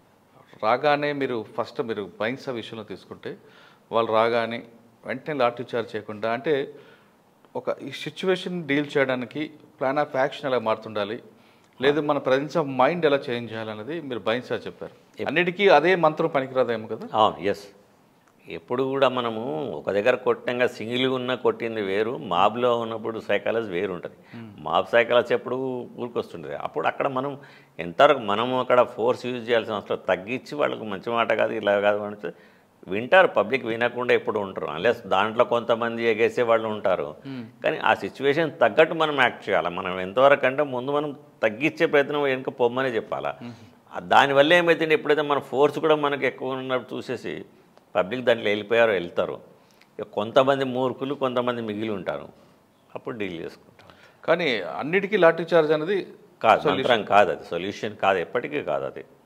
అండ్ ఫస్ట్ మాట్లాడుతుండాలి, వాళ్ళు డైవర్ట్ చేస్తుండ ఉండదు. అవును, స్పెసిఫై చేయాలి వాళ్ళని, స్పెసిఫై చేసి. సార్ మీరు డిపార్ట్మెంట్కి వచ్చేసరికి టెక్నాలజీ లేదు కానీ హ్యూమన్ ఇంటెలిజెన్స్ ఎక్కువ ఉంటుంది. అవును, మీరు హ్యూమన్ ఇంటెలిజెన్స్లోనే డెవలప్ చేసుకుంటూ ఎక్స్చేంజ్ ఆఫ్ ఫైల్ చేసుకొస్తున్నారు మీకు. అవును, తర్వాత టెక్నాలజీ యాడ్ అయింది. ఇప్పుడున్న ఆఫీసర్లు టెక్నాలజీ మీద బాగా డిపెండ్ అవుతున్నారు. ఈ డిపెండ్ అవ్వడం వల్ల హ్యూమన్ ఇంటెలిజెన్స్ అన్న వింగ్ని మర్చిపోతున్నారు అనేది భావన వస్తుందంటారా? తప్పనిసరి అండి. ఎందుకంటే ఇప్పుడు నేను ఒక చిన్న ఇన్సిడెంట్ చెప్తాను. నేను సిటీలోనే మాకు తెలిసిన అబ్బాయి పోతుంటే కారులో వస్తుంటే ఆ పక్కన మోటార్ సైకిల్ మీద రేస్ చేసుకుంటూ వచ్చినారు. ఇడితే ఏంటి అది అని అంటే చూడు అని దిగి 4 కొట్టారు. ఈ పిల్లవాడు పోలీస్ స్టేషన్కి వెళ్ళేసి చెప్పాడు, ఇట్లా నన్ను కొట్టారు, అక్కడ మోటార్ సైకిల్ మీద వాళ్ళు అంతా గోల చేస్తున్నారు అది అంటే నన్ను అకారణంగా కొట్టారు అని చెప్తే, మీరు చెప్పండి సార్ నేను ఇక్కడనే ఉన్న దెబ్బలే అంటే, నేను పోలీస్ స్టేషన్కి అడిగినాను అంటే మరి అంటే హాస్పిటల్ పంపించాము సార్. హాస్పిటల్ కాదు మరి కొట్టిండ్రు కదా అతన్ని ఏంటి అని అంటే, సార్ అక్కడ సీసీటీవీలో ఏం రికార్డు కాలేదు కదా సార్. అంటే ఎలా అయిపోయిందంటే టెక్నాలజీని ఉపయోగించుకోవాలి. ఇప్పుడు కుక్క ఉందంటే కుక్కను పట్టుకొని మనం డాగ్స్ పట్టుకొని బట్టి దానికి హ్యూమన్ ఇంటెలిజెన్స్ కూడా మనం ఉపయోగించాలి. ఊరికే అది వాసన చూపించింది కదా అని అంటే దానికి మటన్ వాసన వచ్చిందా ఏమొచ్చిందా అని కదా మనం కూడా ఆ టైంకి చూడాలా. సో ఇది కూడా ఇక్కడనే టెక్నాలజీ ఉపయోగించాలి, కానీ దాని మీదనే పూర్తిగా ఆధారపడితే కాదు. అది మనకి ఎంతగా ఎయిడింగ్ ఫ్యాక్టర్స్ ఇవన్నీ కూడా ఇన్వెస్టిగేషన్ లోపల. అంటే ఇప్పుడున్న ఆఫీసర్లు నెక్స్ట్ జనరేషన్ కూడా టెక్నాలజీతో పాటు హ్యూమన్ ఇంటెలిజెన్స్ వాడాలంటారు తప్పనిసరిగా. లేకపోతే వాళ్ళు మనలేరు. ఇప్పుడు ఎందుకనంటే అన్ని చోట్ల ఉండాల్సిన అవసరం లేదు. ఇప్పుడు రేపు డిలే జరుగుతుంది కొన్ని చోట్ల అంటే అదే అక్కడ లేదు కదా. ఇప్పుడు క్రిమినల్స్ కూడా టెక్నాలజీ వాడకుండా నేరం చేస్తున్నారు, అప్పుడు ఏం చేయాలి? అట్లా ఉండదు. ఎందుకంటే మారుతున్న కాలంతో పాటు ప్రతి ఒక్కళ్ళు కూడా టెక్నాలజీ యూజ్ చేస్తుండే, వాడు చూసుకుంటూ ఉంటాడు, వాడు దానిలో అదే తప్పు చేస్తాడు. అదే వాడు యూజ్ చేసిన ఇక్కడ ఇప్పుడు ఒక్కోసారి మనం చూస్తాము ఇక్కడ ఎంతమంది ఎన్ని సెల్స్ ఇక్కడ యాక్టివేట్ అయినాయి అని చెప్పి చూస్తాం అనుకోండి, తర్వాత పోయి చూస్తే తర్వాత అక్కడెక్కడో ఉంటుంది. మళ్ళీ వాడు 2 రోజులు మానేసినా కానీ మళ్ళీ తర్వాత 3వ రోజే యాక్టివేట్ చేస్తాడు వాళ్ళు. అప్పుడు ఆటోమేటిక్గా ఇది వచ్చేస్తారు అట్లా. అంటే ఎప్పుడు పాత పద్ధతులు కాకుండా క్రమేపీ మనం సిచ్యువేషన్ ప్రకారం మనం కూడా పోలీస్ ఇన్వెస్టిగేషన్ స్కిల్స్ కూడా మనం డెవలప్ చేసుకోవాల్సిన అవసరం. ఎప్పటికప్పుడు ట్రైనింగ్ అనేది దట్ ఈజ్ నెసెసరీ. పోలీసుకు ఎప్పటికప్పుడు ట్రైనింగ్ అనేది కూడా చెప్తూ ఉండాలి. తర్వాత మనం ఇప్పుడు చూస్తే కొంతమంది ఈ మధ్యకాలంలో కూడా చూశాను, కొంతమంది సబ్ ఇన్స్పెక్టర్స్ వాళ్ళు వీళ్ళు ఆత్మహత్యలు చేసుకున్నారు. పోలీస్ అంటేనే అన్నిటికీ కూడా గట్టిగా నిలబడాల్సిన అవసరం ఉంది. కొంతమంది దుర్బలం వీక్ అయిపోతున్నారు ఎందుకు మరి అంటే, మరి చదువుకున్న వాళ్ళు చదువుకోలేని వాళ్ళు అని అంటే, నేను యాజ్ ఎ ప్రొబేషనర్గా ఉన్నప్పుడు మేము ఒకటి చూసాం. మేము ఒక ఒక పాత కానిస్టేబుల్ని పంపించాం, ఒక ఊర్లో గొడవ అవుతుంది చూసి రాకపోమని చెప్పేసి. ఇంకొక కానిస్టేబుల్ని పంపించాం చదువుకున్న వాడిని. చదువుకున్న కానిస్టేబుల్ ఏమంటాడు కదంటే, ఏముంది అక్కడ పాడుపడ్డదా అయిపోయింది అందరు వెళ్ళిపోయినారు అని చెప్పేసి వచ్చేసాడు. ఏం లేదు సార్ అక్కడ అంతా వెళ్ళిపోయినారని. ఈ చదువు రానివాడు ఎవడైతున్నాడో వాడు పోయి చూసి, సార్ అక్కడ ఇన్ని ఇండ్లు ఉన్నాయి ఇది కారణమైంది ఇక్కడ కారణమైంది అని. అంటే చదువుకున్నవాడు ఏం చేస్తున్నాడు, తప్పించుకోవడానికి చూస్తున్నాడు. ఇప్పుడు డిపార్ట్మెంట్ లోపల ఏమవుతుంది కదా అని అంటే, డిగ్రీ చదివినవాడు కానిస్టేబుల్ అవుతున్నాడు, డిగ్రీ చదివినవాడు ఎస్ఐ అవుతున్నాడు, డిగ్రీ చదివినవాడే ఐపీఎస్ కావచ్చు. సో ఎంతసేపు అక్కడ ఏమవుతుంది, ఆ డ్యూటీలు ఎక్కువైపోయేసి వాటిని ఎదుటి వానితో పోల్చుకొని ఇన్ఫీరియారిటీ సుపీరియారిటీ ఇవన్నీ బయలుదేరి వాళ్ళు ఎంతసేపు ఇట్లా. ఓకే సార్, ఇంకా మీ వ్యక్తిగత విషయంకి వస్తే పోస్టింగ్లు వెళ్తున్నారు, అక్కడేదో ఇష్యూ అవుతుంది, మేము తీసుకొచ్చి ట్రాన్స్ఫర్ చేస్తున్నారు. మరి మీ ఫ్యామిలీ పిల్లలు చదువు ఏ విధంగా అయిందండి? అట్లేనండి, మా ఫ్యామిలీలో అటువంటి ఎందుకంటే మేము దాదాపుగా, ఎందుకంటే మా పోలీస్ ఫ్యామిలీ కాబట్టి మాకు అంతకి ట్రాన్స్ఫర్స్ అని తెలుసు. తర్వాత మా పిల్లల చదువు అది ఇబ్బంది అవ్వలేదు ఎక్కడ కూడా? అదే అయింది దాదాపుగా. నేను కూడా అంటే ఇప్పుడు నా పెద్ద అబ్బాయి అప్పుడు డెలివరీ అయినప్పుడు, మా మెసేజ్ డెలివరీ అయినప్పుడు పేరు పెడతారు రమ్మంటేనే పోలేకపోయినా. అయ్యో, అప్పుడు ముదల్లోనే ఉంటే నేను లీవ్ దొరకలేదు, పోలేదు. సో అట్లా అయినాయి. మారిపోతున్నారు కదా, 2 నెలలకు ఒకసారి, సంవత్సరానికి ఒకసారి, 2 సంవత్సరాలకు ఒకసారి. దానివల్ల కూడా మేము పిల్లలకు దూరం అయినాము. నేను అనుకుంటున్నాను అంటే వాళ్ళకు మీద అంటే ప్రేమ అనేది కూడా కొంచెం ఇదైపోయింది అట్లా. కానీ మేడం పంచలేకపోయాను. మేడం ఉండేది, మేడం చూసుకునే తను. ఏం చదువుతున్నారు పిల్లలండి? అమ్మ చదవటం కానీ మా పెద్ద అబ్బాయి ఇన్సూరెన్స్ ఫీల్డ్లో ఉన్నాడు. సహస్ర రిస్క్ సొల్యూషన్స్ అని చెప్పేసి ఆస్ట్రేలియా వల్ల ఇన్సూరెన్స్ ఫీల్డ్లో ఉన్నాడు. ఓకే. ఇంకో మా కోడలు కూడా అక్కడనే, తను ఆస్ట్రేలియా పోస్ట్ అని చెప్పేసి పోస్ట్, దాని కూడా సాఫ్ట్వేర్ ఇంజనీర్. సూపర్. సో అక్కడనే ఉంటారు వాళ్ళు, అక్కడనే ఆస్ట్రేలియన్ సిటిజన్స్. సో మా రెండో అబ్బాయి కోడలు ఇద్దరు కూడా డెంటిస్ట్. ఓహో. దేర్ ఓన్ ఇది క్లినిక్ ఉంది, వాళ్ళు చూసుకుంటారు. 2 అబ్బాయిలు. మేడం కూడా she an retired government teacher. నన్ను అడిగితే మీరు అంటున్నారు కదా, ఆమెకు కూడా నేను ఎక్కడో ఉంటే ఆమె ఎక్కడో ఉండేది వస్తే కూడా. కానీ ఆవిడే దేవత ఏమో. అవునంటే పిల్లల్ని వరకు అంతే కదా మరి.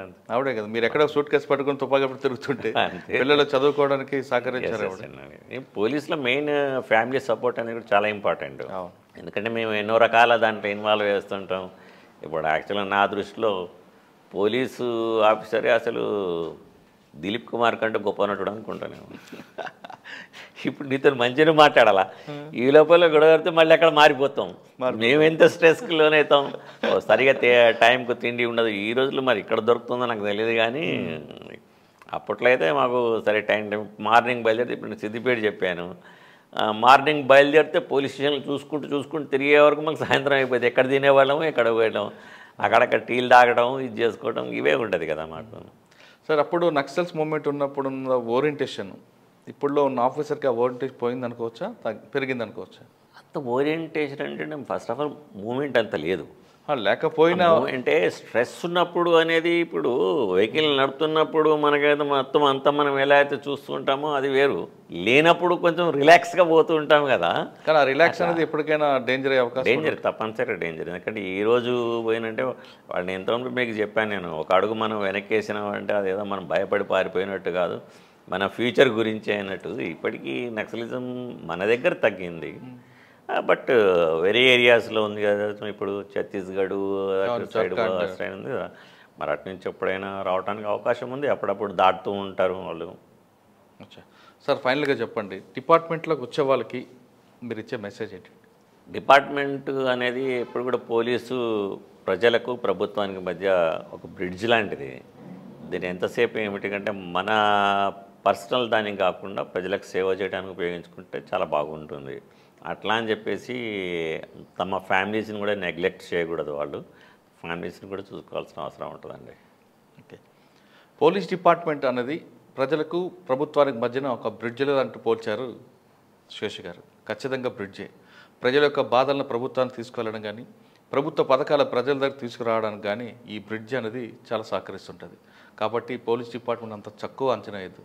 అన్నిటికీ ఇంపార్టెంట్, ప్రజలకు సేవ చేయాలంటే ఖచ్చితంగా పోలీస్ డిపార్ట్మెంటే ది బెస్ట్ ప్లాట్ఫామ్. ఖచ్చితంగా అందరూ పోలీస్ డిపార్ట్మెంట్ రండి. అది కానీ డబ్బు కోసం రాకుండా ఒక ప్యాషన్గా పనిచేయండి. ఖచ్చితంగా ప్రజలు ఎప్పటికి కూడా మిమ్మల్ని గుర్తుపెట్టుకుంటారంటూ శేషు గారి యొక్క స్టోరీ తెలుస్తుంది. ఇది వారం శేషు గారితో ఎక్స్క్లూజివ్ ఇంటర్వ్యూ. వచ్చే వారం మరో ఆఫీసర్ మళ్ళీ కలుద్దాం. అంతవరకు నమస్కారం. నమస్కారం. Thank you sir. Thank you. అడగడం